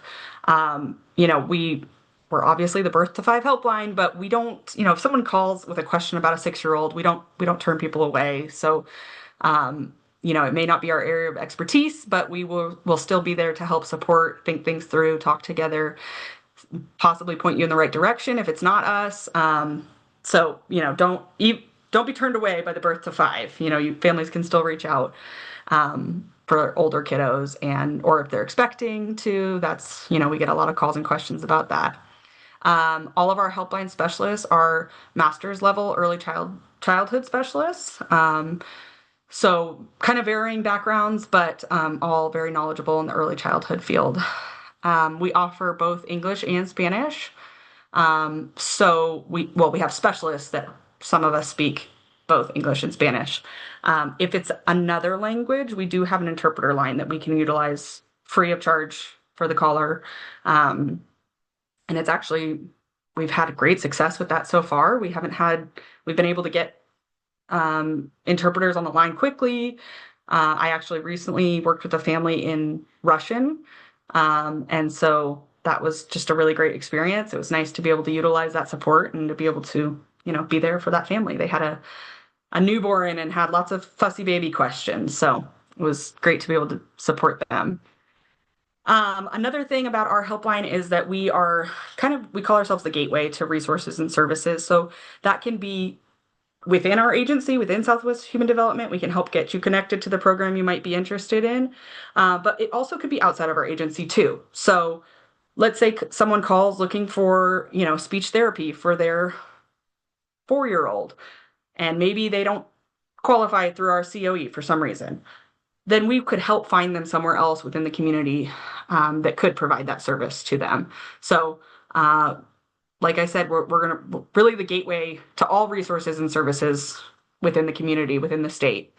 We even get calls out of state sometimes, and it's like, well, hey, let me see if I can find the home visiting program in your area, or let me help get you connected to a Head Start in your area. So we're definitely there, happy to support. Don't turn people away. And we are funded by First Things First. That's what that little logo in the bottom's for. So these are some common call topics and questions that we get. I mean, we get anything, you name it, we have probably gotten that call. Some common ones are sleep, child development, challenging behaviors. That could be hitting, biting, kicking, parenting questions just in general, kind of like, hey, I'm struggling here, with X, Y, or Z, and I really just need someone to talk to, or I just need to, someone to listen, or, whatever it is. Just parenting is not easy. It doesn't come with a manual. That's what we're here for, is to help think it through with you. Lots of feeding questions. That can be breastfeeding questions, bottle feeding questions, starting solids, picky eating, all sorts of questions around feeding. Lots of potty learning, as we like to call it, potty training. There's a lot of questions where sometimes there's potty learning questions that then, it's then causing some issues at childcare, let's say. And so that's something where we might be able to collaborate internally with AZ Steps. Let's get them looped in. We don't want this child to be expelled because of this. So a lot of collaboration within the agency based on these topics too. Community resources. This can be anything from, getting a family connected to care for the caregivers to material assistance. Sometimes we have families call in, hey, I need help finding diapers. I need help finding a pediatrician. We don't have a pediatrician. I need help finding formula, wipes, food banks, whatever it is. We get a lot of calls for material assistance. We also can help families find childcare. So, of course, if we can get them connected with a Head Start or early Head Start childcare program, we like to start there. But if that's not an option, we'll look in their area and see what other childcare options might be available. Um, we do a lot of the legwork for families too. We know that families have a lot on their plates, and sometimes it can just be too overwhelming to look for childcare. So we might start by looking in their area, and then we'll call around to the centers or the home-based providers and see, hey, do you actually have availability? And then we can give back to the family, hey, these are some places in your area, and they actually have availability. It's not a wait list, or whatever we find. If we find that everywhere around them is waitlisted, we'll get back to them with that information. So just really trying to do a lot of the legwork for families. And then infant fussiness is a huge one. We get a lot of calls around infant fussiness. And we actually have, as part of our Birth to 5 helpline, we have the Fussy Baby program. So that is specifically for children under a year. And it is a short-term home visiting program. So let's say someone calls into the helpline and they have, questions about their infant, maybe questions about fussiness or sleep, and we've maybe had a conversation and we might say, hey, you know what? How would you feel about us coming into your house? How would you feel about us providing a home visit where we can kind of see what's going on in person and provide that support in person? Again, this is a free service and it is completely up to the family if they're comfortable with that. It's just another part of our program that we offer. And then I put here little just examples of calls we get related to those topics that we discussed. So a lot of, my toddler's hitting and I don't know how to respond. What do I do? A lot of my newborn sleeps all day and is awake all night. Help. My child won't eat anything except for pizza and applesauce. How do I get them to start eating other foods? Or even just, I'm feeling overwhelmed and I just need to talk to somebody. Really, like on our logo, it says nothing is out of the question. That's really the case. We get calls all the time. Nothing's out of the question. The only thing I will say is that we are not medical professionals, so we cannot give any sort of medical advice. So if a family calls in and says, hey, how much Tylenol do I give? Or how much whatever, that's not something we can answer. However, we will still always point them in the right direction. We might have a conversation about, hey, do you have a good pediatrician you could reach out to? Or let's help you find a nurse line. If it's late at night and the pediatrician's office is closed, let's help you find a nurse line that you can call. So we just can't give the medical advice, but we can definitely help point you in the right direction. The other big thing I wanted to note too about our helpline is that we're not timed. Our calls are not timed. So we're not going to cut people off at say 10 minutes and say, okay, I got to go. I got to get on my next call. We're really going to give families the time that they need to explore with them. We really work to meet families where they're at. We try to think together with people. I think a lot of times people think, okay, I'm just going to call with this direct question and I'm going to get a direct answer back. And that's really not typically how it goes. They call with one question and then we follow with more questions and we really think about it together. And Barb, one of our other helpline specialists, she'll be available this afternoon too for the one-on-one supports, but she always calls it like an onion. So, they call with one question, then we start peeling back the layers and there's more questions, or maybe that one question they started with, that's not even the question anymore and they're on to something else. And so that's part of what we really pride ourselves on, is just being able to be there to walk through this with the callers, be there to support them, see how it might be feeling for them going through all of this, and just kind of peel back those layers, and not just give a ABC answer. Every child is different, every parent is different, every family is different. So we really, really, really try to focus on giving that individualized support around their questions and concerns. One other thing to note is that callers can share as much or as little information as they'd like. So we know that there are many, many reasons that callers might not want to share their personal information, and that is completely fine. We want to always respect that. So, if a caller doesn't want to share their name or their child's name or where they live or their insurance status or anything like that, that's okay. We completely understand and we'll respect that. We will just, as a heads up, we often ask callers their zip code, and that is just for our data purposes, but families can absolutely say no thank you. And then again, if a family is looking for a very specific support, for instance, let's say they're looking for speech therapy for their kiddo and they have Cigna insurance and they live in Mesa, those might be helpful details for us to know just in doing our search for them. So again, really up to the family. If they don't want to share that, we can just go as vague as they need and try to meet them where they're at with that. But we really just want to respect families. We know that there's so many different reasons parents and callers may not want to give personal information. So that is completely fine with us. So this, and I really hope the audio will work on this. I just have a short video. So let's do it. This is Barb, one of our other helpline specialists, has the glasses on, and she is the one who will also be available with me this afternoon for one-on-one support. And this is just a conversation she's having with one of our callers named Nesma, who they have built kind of an ongoing relationship. So I'll go ahead and play it. Maybe Michelle, you can give me a thumbs up if the audio is working. Hi everyone, my name is Barb and I'm one of the specialists at the Birth to 5 helpline. And we're here today with one of the moms that I met through the helpline, and I want to introduce you to her, and we're just going to have a little bit of a conversation about her experience with the Birth to 5 helpline. So I'd like you to meet Nesma. Hi everybody, my name is Nesma and I am an avid user of the Birth to 5 helpline. They've just been amazing and I can't wait to share more. So thinking back, it's been a long time, but thinking back when you made that initial call and you were nervous, I'm sure, and you called and I picked it up and I said, hi, thanks for calling the Birth to 5 helpline. This is Barb. How can I help? What was that initial call like for you? Well, it was a little scary at first because it was the mystery of the unknown. I'm learning how to be a mom and I just needed all kinds of resources and help, but I didn't know where to start. But the first call was pleasant. I didn't feel rushed. I felt welcomed, and it was a reassuring phone call. So we've talked so many times. Can you share for everybody that's watching this some of the topics that we've talked about? Well, we've talked about many topics, but the ones that stood out to me are I had a lot of questions about childcare. I had questions about milestones and what was age appropriate and what was not.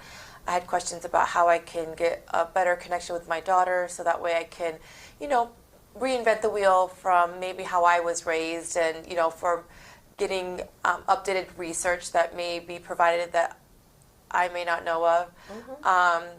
So it was a variety of topics that I've asked about. I remember asking if there were any workshops that I could possibly be in and learn and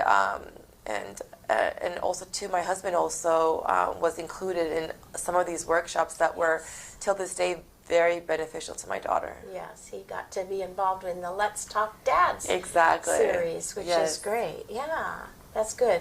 Yes. And we got to meet face to face when I did a fussy baby visit with you early on. And I think we were talking at the time about you were getting ready to introduce her to solid foods and just had lots of questions about kinds of activities to do and things. So I really enjoyed that visit. It was very personalized and I got to put a face to who I was talking to and I really connected with you. And I'm curious about the impact on your parenting by calling the helpline and the impact of the relationship between you and your daughter as we've gone through this last year and a half together.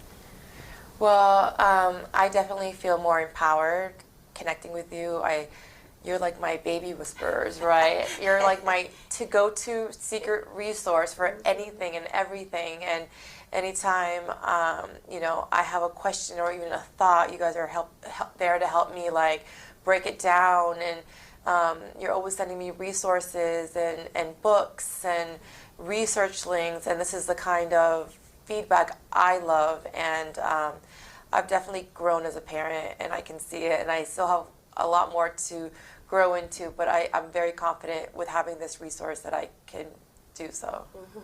So as we're introducing the Birth to 5 helpline to viewers of this video, I'm curious about maybe 3 words words, 3 short sentences about the impact of your experience with the helpline. So if I had to describe the helpline in 3 words, I would say empowering, insightful, and supportive. Love it. Love it. That's exactly what we hope the outcomes of our calls are with the helpline as we. Yes. Yeah, and sometimes our calls are one and done, and sometimes we get to build these long-term relationships with families, so it's really nice. Okay, so that one, just kind of a fun thing about this. Since this video was filmed, Nesma has actually had another baby, and Barb has been able to do a fussy baby visit again for them, and the relationship has continued. And providing a lot of support too for Nesma's, for Nesma, but with her now older child and the transition of becoming an older sibling and all of that, because there's a lot that goes with that. Oops. Hi. Hang on. There we go. Okay. So you're probably wondering, how do we even do this? How do we get a hold of you guys? So you can call or text us at our main number, which is 877-705-5437. And I'm happy to put that in the chat afterwards, just to make it easier for people. There's also an online form. You can go to our website at birth-to-5helpline.org. If you scroll down a little bit, there's an online form you can fill out, which is really great for anyone, because you can put in like the best time to reach you. If there's a specific day or a specific time of day, you can make note of that. You can if you want, you can type in a little more information about your situation. Again, you can put as little or as much as you are comfortable with. This is great for professionals too. So if you're a professional in the community, and you want to put in a request with a family, you can do it through the online form. You can also call together with the family. Again, there's, lots of ways to connect with us. So call, text, the online form. We do have an app too, the Birth to 5 Helpline app.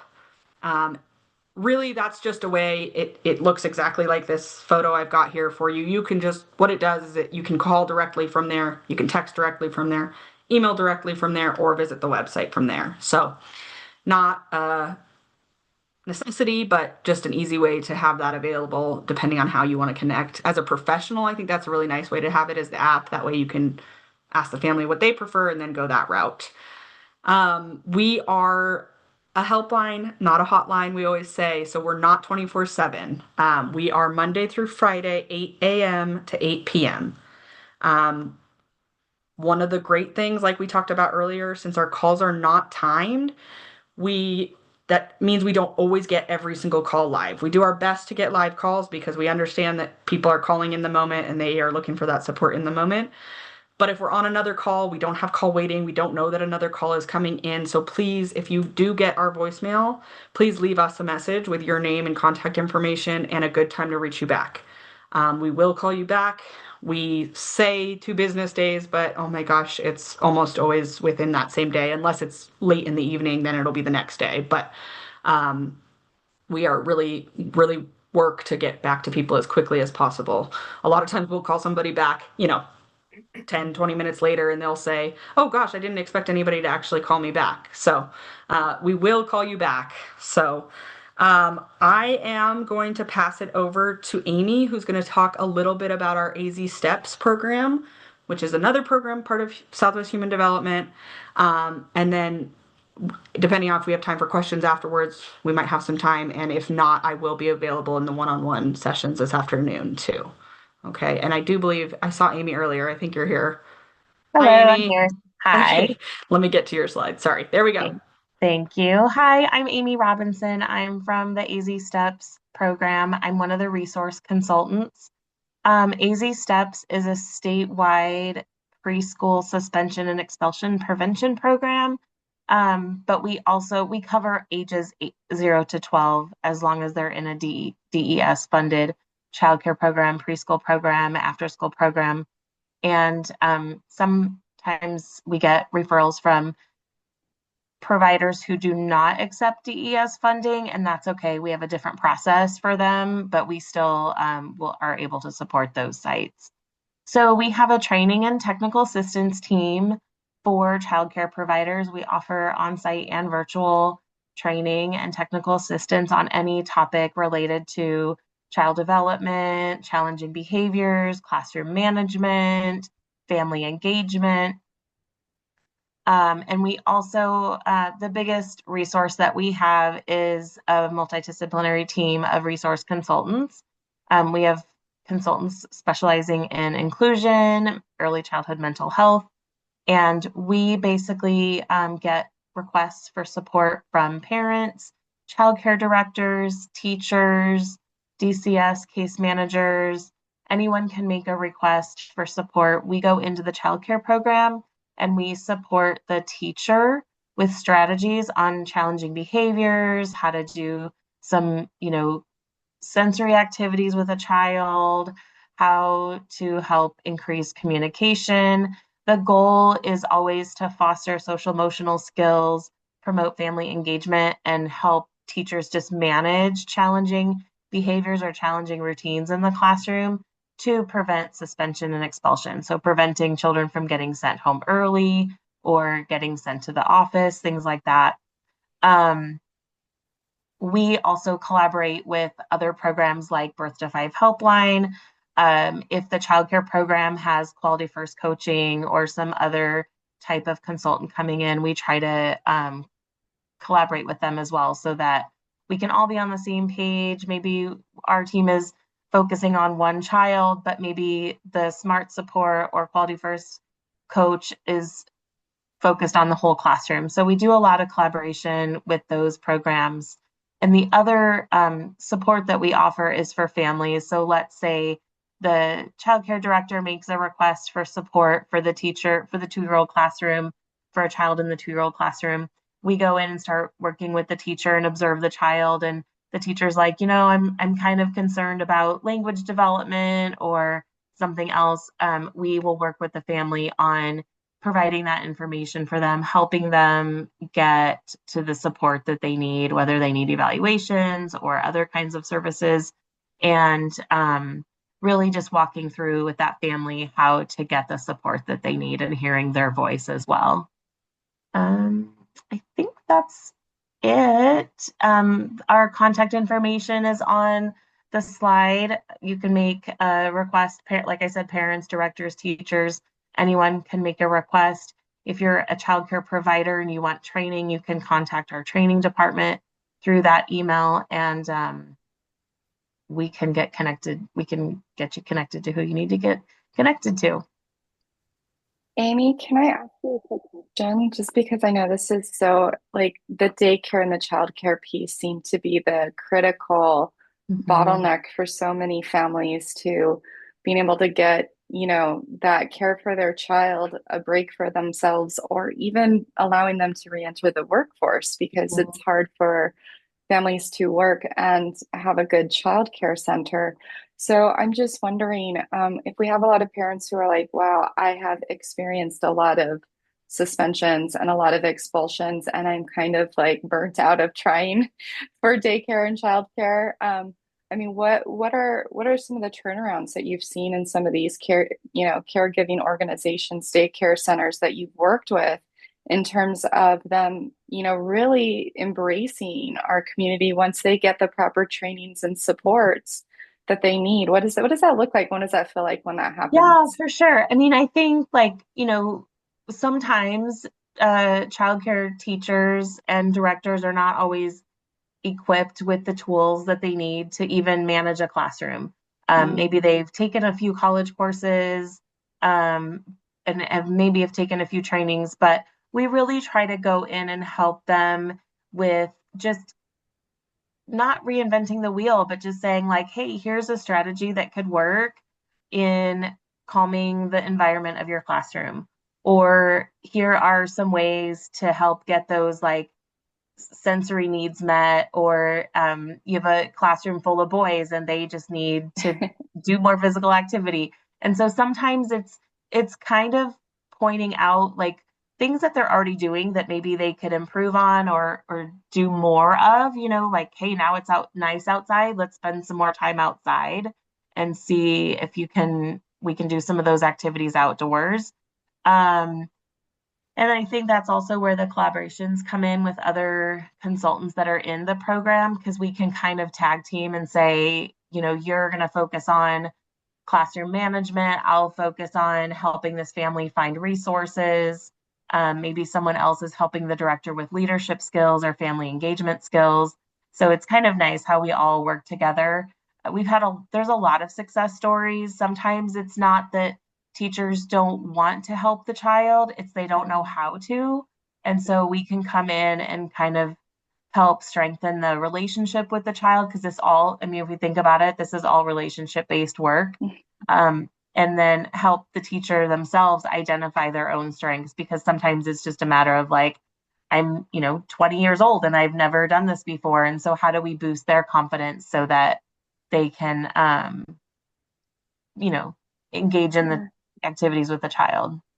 Yeah, well, and some of our caregivers feel stuck because maybe they're in a very rural part of the state and there's only one or two childcare centers, and neither of them can work with their children. And so, what you guys offer is really statewide, right? It doesn't matter if you're living in Phoenix or if you're in Show Low, if you're some of these smaller rural parts of the city, they can utilize this service Yeah. to try to bolster the one or two daycare centers that might be in their area, right? Yes, absolutely. I've been in the rural. We have a couple of team members. A couple of us have been to the more rural areas that just don't have a lot of support for families, and so this is where we like to support the childcare provider and give them the tools, because that particular child isn't going to be the only child that presents with challenging behaviors. And then also it gives us an opportunity to collaborate with Birth to Five Helpline or other agencies to find out what other resources are in this area, who else serves this county or this town, and how can we get connected to them. That's so awesome. Thank you. Thank you so much, Amy. And I can, of course. I can open it up. I wasn't sure, Jesse, if you have one more presenter or if it was just the two of you, and now we can open it up for questions. I believe Tiffany was going to join us to talk about early Head Start and Head Start, but I don't see. Tiffany is not here today, but I'm Silvia Benitez, and I'm going to be taking care of the early Head Start and Head Start. Perfect. All right. Thank you. My name is Silvia Benitez, and I'm one of the family service managers in the Head Start program. So our program in Southwest Human Development has been since the agency started. Almost, we are supporting children with healthy development through early education, health, and family development programs. We partner with families to build a stable, nurturing environments and promote equity and access to resources. We collaborate with the schools, health resources to link the families with the resources. We are currently serving at the Creighton School District, Bus, Osborne, Paradise Valley, and then we have the Educare Arizona at the Bus School District. We are also helping families for early Head Start with the home-based services, and it's a home visiting program. We are also connecting families with resources because we believe and we are serving families that they want to work and develop family goals. So we connect them with resources and they can become self-sufficiency. And also we provide them with support for families that are working that need DES or any funding to start with a program.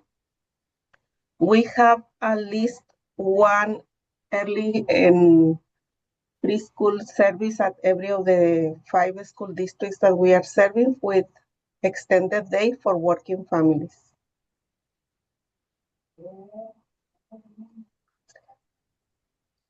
And I don't know if we have a slide with our recruitment number where we start with families calling our number so we can start the process and taking their information.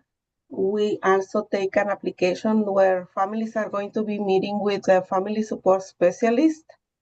And we are going to be sitting with the families, talking about what their needs are and what is the best option of the Head Start program that will meet their needs. We have several options, like I said, for home-based and early Head Start, center-based for early Head Start that for families that are working, and also for half of the program for the families that they don't need that longer services.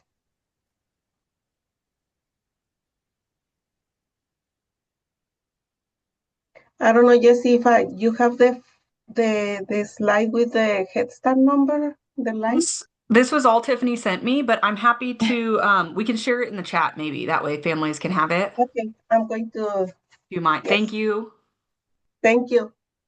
All right. Thank you guys. Thank you so much, Southwest Human Development. And again, this is like a very small piece of what Southwest Human Development does. And if there are any questions for anyone at Southwest Human Development, I'll just open that up right now for a few minutes.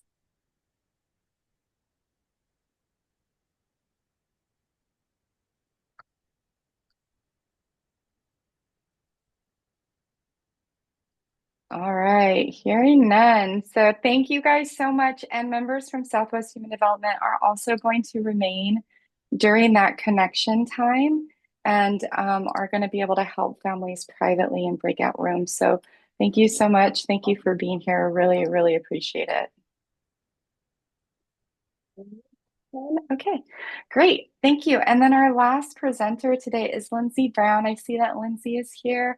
Lindsay, thank you so much. I know from personal experience. So Lindsay is from St. Joseph the Worker, and I can remember when my son was diagnosed, I had to walk away from my career. And just, I know that that's so common for so many parents, and it's hard.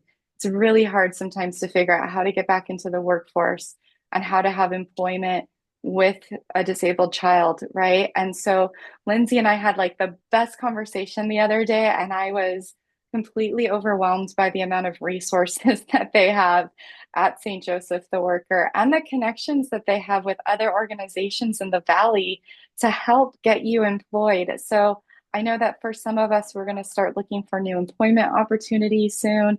And I really just wanted to highlight all of the supports that they offer at the Worker. So, Lindsay, it is all yours. You can share your screen and can't wait to hear about all of your resources. Thank you. So thank you so much for having me. I have to let you guys know. So if you see me turning off my camera here and there, I am dealing with a little bit of a cold. So that's because I don't want you guys to see me blowing my nose on camera. But my name is Lindsay. I am the Chief Programs Officer for St. Joseph the Worker. And at St. Joseph the Worker, what we do is through personalized one-on-one support and coaching, we create pathways to self-sufficiency with employment at the foundation of everything that we do. So I'm going to go ahead and share my slide. If it were as simple as that quick sentence, then we wouldn't have a job, right? So there's a lot more layers to that, of course. But whoops, give me 1 second, guys. I'm working from one screen from home today with this beautiful cold. Let me go ahead and share my screen. Perfect. Let me get in here. Are you guys seeing my presentation? Yes. Great. So let me move a couple of things around. Awesome. So we talked about what we do in a very high level manner, but how we do it is what we'll get into next. So we support individuals using 4 key pillars. So today with everybody here, I'm really going to be going over 3 of our key pillars because our workforce housing program is for single adults without children. So that is our transitional housing program. Happy to answer any questions about that if anybody has any questions, but I am going to kind of skim over that so I can talk about the bulk of what we do with employment. But essentially, we connect clients to direct hire full-time employment, earning a minimum of $18 per hour with benefits. We also do a lot of life skills, essential skills training courses, workplace courses, and kind of really how we do it, how we do all of that. What wraps that all together is our networking. And I'll dive more into that in a second, what I mean by networking and direct hire employment. Oh, I'm so sorry, guys. I skipped over to so we have two offices. We have our Phoenix, our Central Phoenix office, and then we have our Mesa location. So our Phoenix office is located at 382 East Palm Lane in Phoenix. That is essentially Palm Lane and 7th Street. That's going to be Unit 150, and I will definitely drop those addresses in the chat for you guys when I'm done. And then our Mesa office, that's going to be Main and Dobson, and that's going to be 1833 West Main Street, Suite 128. And I will again drop that in the chat. So our two offices consists of four. We are a very small, not nonprofit organization, small but mighty, for employment experts who are excited to support you with professional resume writing, interview coaching, personalized job search plans. So that's going to be where that's usually your first meeting where you come in and we identify your goals together, right? What are your workforce goals? And we look at that very holistically too. And when I say holistically, I mean, what are your short-term goals, right? Do you need a resume? Do you need a phone? Do you need an ID? Because we need I-9 documents to work, right? We need a phone so we can get those callbacks from those employers that we're applying for. All the way to, do you need a bank account? Do you need a finance course, right? All the things that kind of tie into employment and success, really. So we'll do those personalized job search plans. And then when I talk about networking, we don't just network with other nonprofits in the area to help people find employment, but I kind of call this our secret sauce. So what we do is we create business partnerships, and these preferred business partnerships are organizations or places that will hire people that pay at least $18 an hour. They will hire at full time and they include benefits. So some of our business partners, I guess just to name drop a few, St. Joseph's Hospital. We have U-Haul, we have Lowe's, Tempe Mechanical, Paychecks, which is this is great for your at-home workers, people who, they have kind of hybrid work opportunities. They are a HR and payroll platform, so they have a lot of from home sales jobs, customer service jobs, things like that. iFoam, that's one of our newest partnerships. So that's actually an insulation company. So they typically hire more so the labor work. So you're going to see your apprentices doing insulation. That will pay starting pay as an apprentice $20. And then when you're done, you get paid $30 an hour. So that's a great job right there. Aramark, for our entry level workers, that's going to be your food service jobs. It does start paying at $19 an hour though, which is great for food service, right? So we do have a lot of partnerships and we're continuing to make more partnerships in the Valley. So that is my job and it is a nonstop job and we are always working towards building those partnerships. Our mission, again, is to connect people to direct full-time employment, earning at least $18 per hour. However, I am sure that some of you caregivers, some of you moms, some of you dads, you might need part-time employment, right? That's okay. We will still support you. We support people with part-time employment all the time. So you are more than welcome to come to our office. Before I move on, because there's a couple more things that I do want to go over, I want to kind of go over some common questions that I get when people come into our office.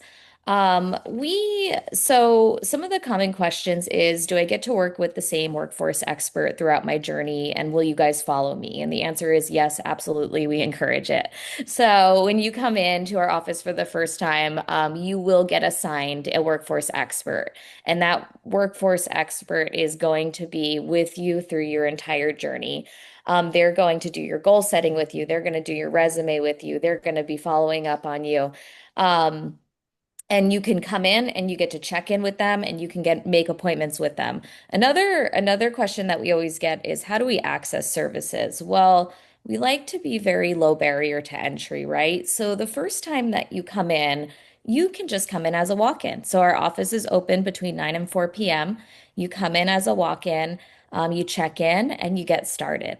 There's no need to book an appointment after that. But once you get established with your expert, you are more than welcome to book an appointment. And sometimes we have some of our guests come in between appointments, right? They have things come up and they just need their expert. And guess what? We're here for you. So we figure it out, right? Our office does get a little busy, so I do always recommend coming in at 9 a.m., especially for your first meetings, so you're not sitting in those awful wait times. But if you absolutely can't, we understand. Um, Other questions that we do get asked is do we support with interview clothing? Yes, it's limited support with interview clothing. We typically help with Walmart gift cards. We do have support with some gift cards for shoes, things like that. Typically with interview clothing, though, I do like to refer out to a couple of our community partners. So we do have a partnership with Dignity Foundation. They particularly do Dignity Threads. And why I like them is that's pretty much what they do, right? And they will actually take you on a personalized shopping experience to get that interview outfit. So they will meet you at a local store and take you shopping. So that's one, of course, Dress for Success. We love them. We love everything that they do. They're a huge partner to us. So we'll always refer over there. And then we also get asked, do we help with certifications, right?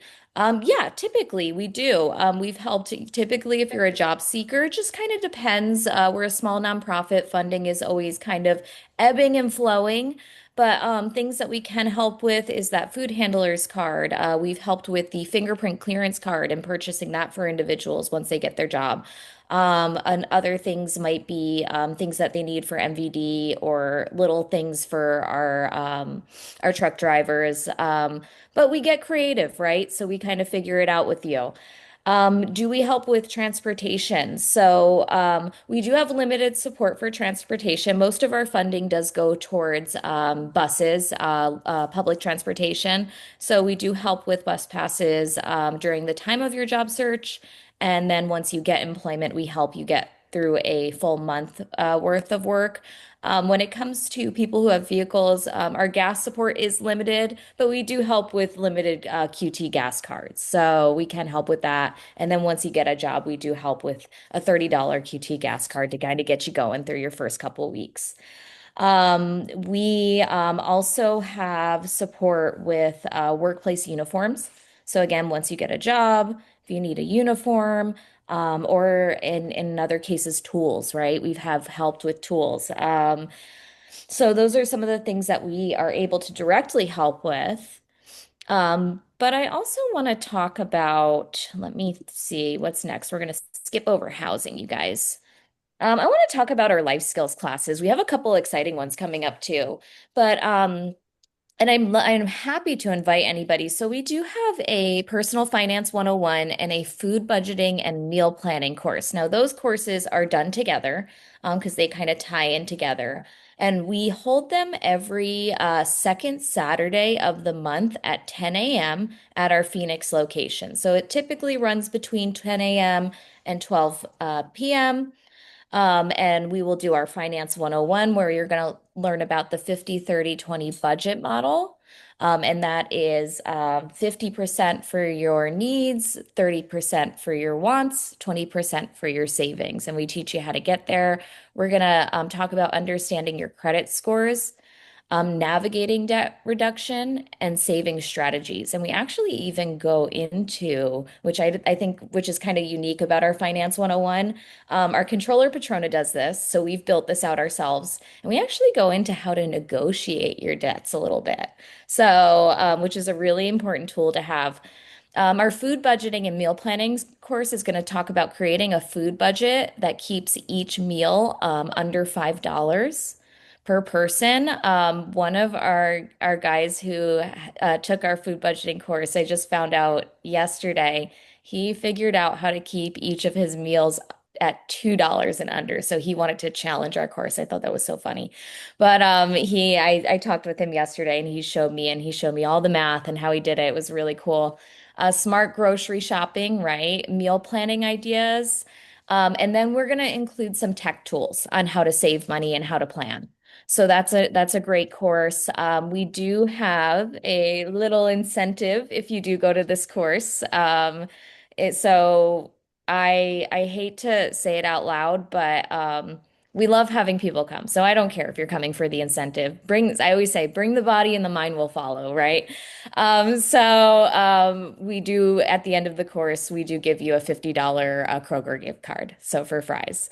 So we have a lot of fun in that course. We're actually having one tomorrow. And to sign up for that, we're going to create an online um, area for you guys to go on our website and sign up. However, we don't have that right now. I apologize. My dogs are barking. We don't have that right now, but if you want, you can email me. So I will drop my email in so we can get your name on the course for the course because I do want to make sure that we have enough of those incentives there for everybody. And then we have every Thursday at 1 o'clock at our Phoenix location, we do have our essential workplace skills class. That is ran by a wonderful gentleman named Mike, and he goes over communication, teamwork and collaboration, conflict resolution, and critical thinking skills. I love that class because that is more of a roundtable discussion. So Mike really runs that in I always say, a very therapeutic way where people are free to kind of talk about topics that might not be in the normal order, but he manages it very well. And he likes to talk about topics such as first aid jitters on the job. What are we worried about? What are we, things that are kind of scary in the beginning of a job and how to manage that and stress and other things. So he's really great. And then starting officially on December 15th, we are going to be holding our first class, it's kind of a mouthful, but it's called How to Get in the Game, How to Stay in the Game, and How to Move Up in the Game. Now, this class is going to be ran by a gentleman who has become very successful in his life, and he started at ground zero. He actually takes this course on the road. He takes it to colleges. He takes it all over. So we are very, very blessed to have this course, and really excited. So if anybody wants to come to that December 15th course, I'm going to make sure you guys all have that information. We would love to have you there. That's going to be cool. And he's well connected too. He's a well-connected businessman. And you never know. Networking is great. So those are some of the amazing things that we get to do and see every day. I should also add, we like to celebrate you. So when you come in and we find out that you've gotten a job at $18 an hour or more, we do what's called our Wheel of Hope. And we're a very lively crew, and we all kind of come out of our offices with these clappers, and we cheer you on, and you get to spin our wheel. And on each section of the wheel, it's a different gift card. So you get to spin our wheel for a gift card once you get employment, and then you get to come in and sign our wall. Um, I Sorry, I'm kind of going a little fast, but I want to mention one other thing, especially for this crew. We understand that coming into our office can sometimes be a barrier, especially when you have kiddos that you're taking care of. And we are very flexible. I really just ask that you come into our office for the first meeting, get established, get that resume, let's get you going. And then after that, if it's easier for you to do over the phone meetings, if it's easier for you to follow up with your expert on email, to set up virtual meetings like this, we are open to that. We do it all the time. We have clients who live all the way out in Apache Junction. It's hard for them to get out.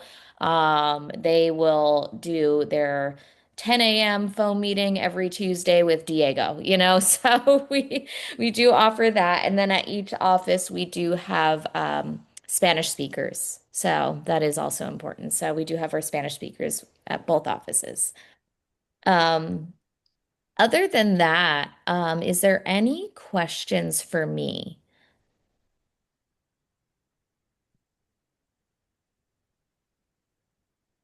Are you able to briefly talk about the housing program?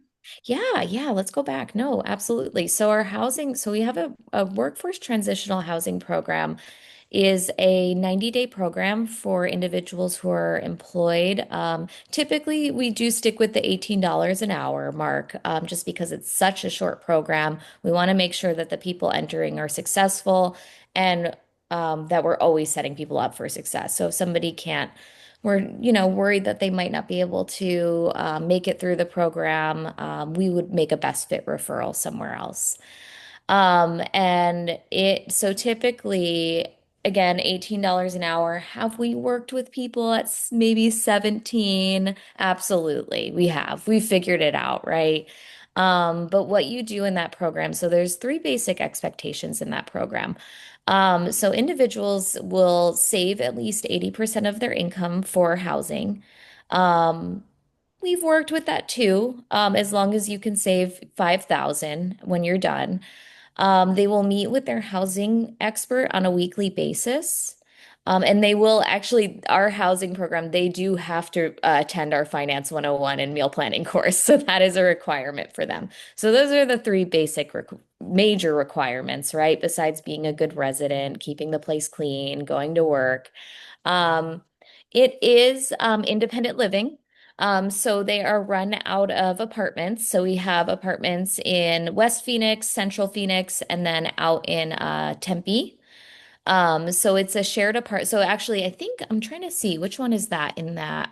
I think that's our 40th Avenue location in the picture right there.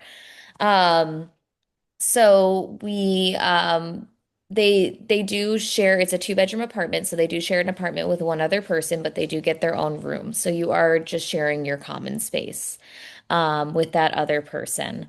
Um, and then, as time goes on, so when you're meeting with your housing expert, we're really checking in on your savings, making sure that you're getting there. As time goes on, we will start diving into housing opportunities, right? So, our goal is to get people into market rate rent, but to also have a nice little cushion. So, our average savings currently this fiscal year, I'm really excited because we went up $200 a month. But currently, our average savings of our participants is 5,000, around 5,400 a month. Um, and then we have seen people, I think like last month, we had somebody who left with 10,000, which we were so proud of them. So in 90 days. So it can be done. It can be done. We are, and then I know on this slide, so this is our last year's outcomes. I am new to the worker. I've been here for about 8 months. So I know it says 65% of your clients transition into stable housing. Well, we are proud to now say that 87% of our clients have transitioned into, which is pretty big for a transitional housing program. So we're really excited about this program. It's going really well. I know this doesn't really fit the bill for many people on here, but if you do know of somebody, you are more than welcome to reach out to me and ask questions. Hi, I have a question. So I know the workers also helps with employment. So if we have someone who lost their job or looking for employment, but also are looking for housing, can we refer them to you for both or Please, for the house? yes. Okay. Okay. Yes, Thank you so 100%. much. Yeah, 100%. A lot of our individuals that end up in our housing program found out about it through our employment program. So we supported them through the entire journey. And those are always fun to work with because we got to see them from point A to Z. But yes, 100%. Another question. Is there a referral process, or can they just reach out? We could provide phone numbers, or how Oh, yeah. That's important to the know. process. Thank So, you. yeah, no, and you know what? I could also send you guys our flyers because that makes it really easy. So for Yeah. well, if they don't have employment yet, right? If they don't have employment, we want them to come into our office first. So I would just say send them in as a walk-in. That's the easiest, most low barrier way to kind of get into our office and get started. And then once they are employed, making that $18 an hour, full time, ready to go, then they're going to apply for our housing program. Typically, if they know us and they've been in our office, we support them with that while they're in our office, right? When they come celebrate their job with us. But if they already have employment and they want to apply, they're going to go on our website at it's theworkeraz.org. They're going to navigate to get help, then they're going to navigate to housing, and then there's a simple button right front and center to click and apply for our housing program. So that's going to be our pre-screen for our housing. Then that pings directly back to my housing experts. They see those pre-screens every day. They go through them, and the next step is to give that client a call and set up an eligibility screening, an over-the-phone eligibility screening. So it's the application takes about 10 minutes. It's not, I would say it's not going to be like your typical emergency shelter where we can kind of take anyone, right? Because it's such independent living. I say there's no staff on site, right, during the day and at night. We're definitely taking in individuals who are really serious about working, they're stabilized. They just need that. They just need that cushion and that extra support to find housing and maybe a little bit of guidance. Thank you. Thank you Lindsay, so there's much. a I appreciate it. Now, there's no limitation for this restriction for the cities, right? Could be everyone living in Maricopa County. Anybody living in Okay. Maricopa County, although, it's challenging with our locations, right? So if somebody's living, gosh, I'm trying to think, maybe way out in Surprise, or they're working way out in maybe Surprise, Arizona, or Anthem, right? And they don't have their own form of transportation, a car. It might be a little challenging for them to get back and forth from the apartment to work, right? So we do keep that into an account. We don't want to set anybody up for failure. So in that case, if when we see that, and actually that just happened, it was actually Surprise or El Mirage, I can't remember. We were able to actually get them into an alternate transitional housing facility that made a little bit more sense for their job. Yeah. Thank you so much for Yeah. answering all my questions. Yes, Appreciate it. absolutely. Thank you. Thank you, Lindsay. I think there's one more question about are you able to help permanent residents find employment, or do they have to be U.S. citizens to work through your program? Oh, permanent residents are more than welcome to, yeah, come by our office. Permanent residents, individuals who have work visas, 100%. We actually do work with a couple organizations who support individuals who are refugees. So, Awesome. yeah, Very yeah, cool. May I absolutely. jump in with a question? Sure. Yeah, It's very timely that I just heard about half of this before I jumped on, but it's I'm okay. working with a mom. Childcare is our barrier. Mhm. Um, Trying to find a way to pay for childcare. She has to go on interviews. She's been offered a couple positions. There are some training requirements, but getting childcare. Do you have any resources? How are you helping any families that's the barrier for them? That's such a good question because that is, to be very honest, like full transparency, that is our barrier too. Yeah. That is a barrier for us as well. So it's not our expertise. But we have, I will say, conversations about how to get DES assisted childcare, things like that have happened in the office, kind of going through the paperwork with them. We have gone over like the early Head Start program with individuals and just love, Mhm. love, love that program. But again, that is not everybody qualifies. That's Right. really tough, right? Um, Honestly, I think you probably have better experts on this meeting in that Okay. area than I am. And I would love to hear too. I have your same question. That's something that I'm going to be diving into more though, because we are seeing a lot more moms and dads come into our office. A lot of babies in the Mhm. office lately, which is awesome for me because I love babies. But yeah, Yeah. yeah. And I'm with the Birth to Five helpline, so I'm hanging out with Jesse for this afternoon. Yeah. So yeah, I would love to put heads together Yes. to figure this out because it really is a ginormous barrier for those that have young ones. Yes. Yeah, 100%. Well, thank you. Thank you so much, Lindsay. I really appreciate you coming in today. And just when I heard about all of the valuable resources that you provide, especially when, parents have that pause that happens in their life because they caregive for a while and then they have to re-enter the workforce, but that can be very challenging. And so thank you so much for all of the work that you do in that field. Oh, of course. And you kind of just reminded me real quick. We have a lot of people who I think coming in for the resume support, even that alone is Mm, just such a huge help. We do have a lot of people who come in with anxiety about gaps in their resumes. And yeah. our experts are so good at coaching people through that, how to talk about it in an interview, how to make your Yep. resume still stand out with that. So, thank you for reminding me about that because that is one of the most common questions we get when we're doing resumes and interview coaching. Yep. Yeah, it's huge, right? That Yep. gap in time that you've worked can sometimes be a huge barrier. So, yeah, Do you have an email awesome. address you'd mind sharing? Yeah, no, you know what? I'll give it to you right now, and then I am going to drop a couple things in the chat. So, my email is going to Awesome. be lbrown at theworkeraz.org. Yeah. And we can go ahead if you want to stop share. Yes, and do. Oh,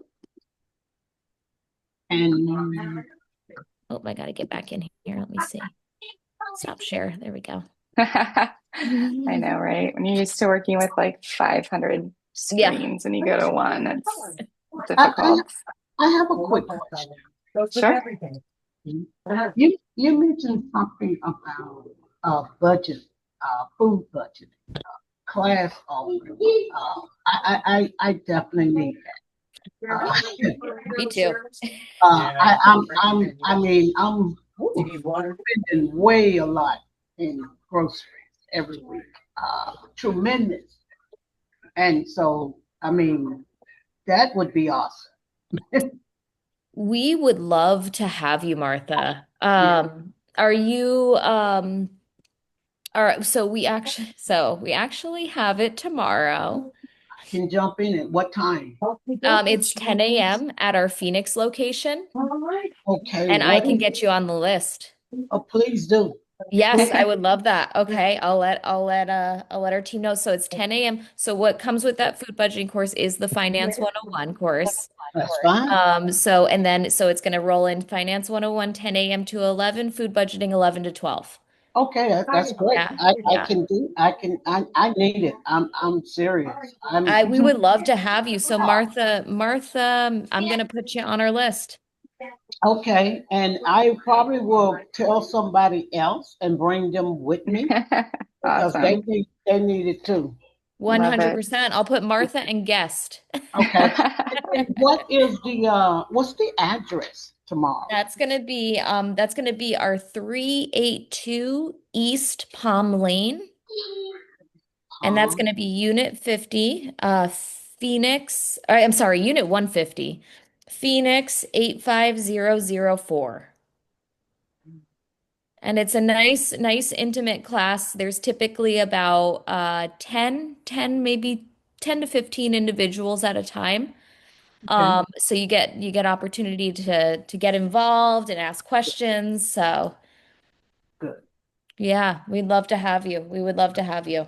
Okay, so I just Awesome. need to go online and register. No, you know what? I'm just gonna put your name in there. I Yeah, will, yeah. I'm gonna put I Martha will, and guest. She's got it. I will be there tomorrow at 10 because if I can get some help with grocery, with learning how to budget. Oh, Yeah, we have a lot of success in that. We get a lot of great feedback from that very class. hard. Thank you so Yes. much. I will Yes. definitely be in that class tomorrow. Great. Oh, we Oh, look forward to seeing you. that is so wonderful. Thank you. Thank you again, Lindsay, and thank you for everybody who has been here and who has participated. It is not an easy task to get all of these organizations to show up on the same day and give presentations and then also stick around to provide that one-on-one support. So thank you so much for being here. For those of you who are here and who want that one-on-one connection time and that one-on-one support time, we're going to move to that portion of the meeting. And so I just have a few instructions on here. We do have some social workers or family support specialists who are here. If you can just change your name by going onto the participant name, put that one-on-one support specialist in the beginning, and then I can assign you a breakout room that you will go to start connecting with families. So if you are looking to work one-on-one in a private session with one of these support coordinators, go ahead and put your information, just put a yes in the chat meeting box, and we will get that going. I'm also going to stop recording the session. I can figure out how to do it. I don't know why my screen looks so weird now. Okay.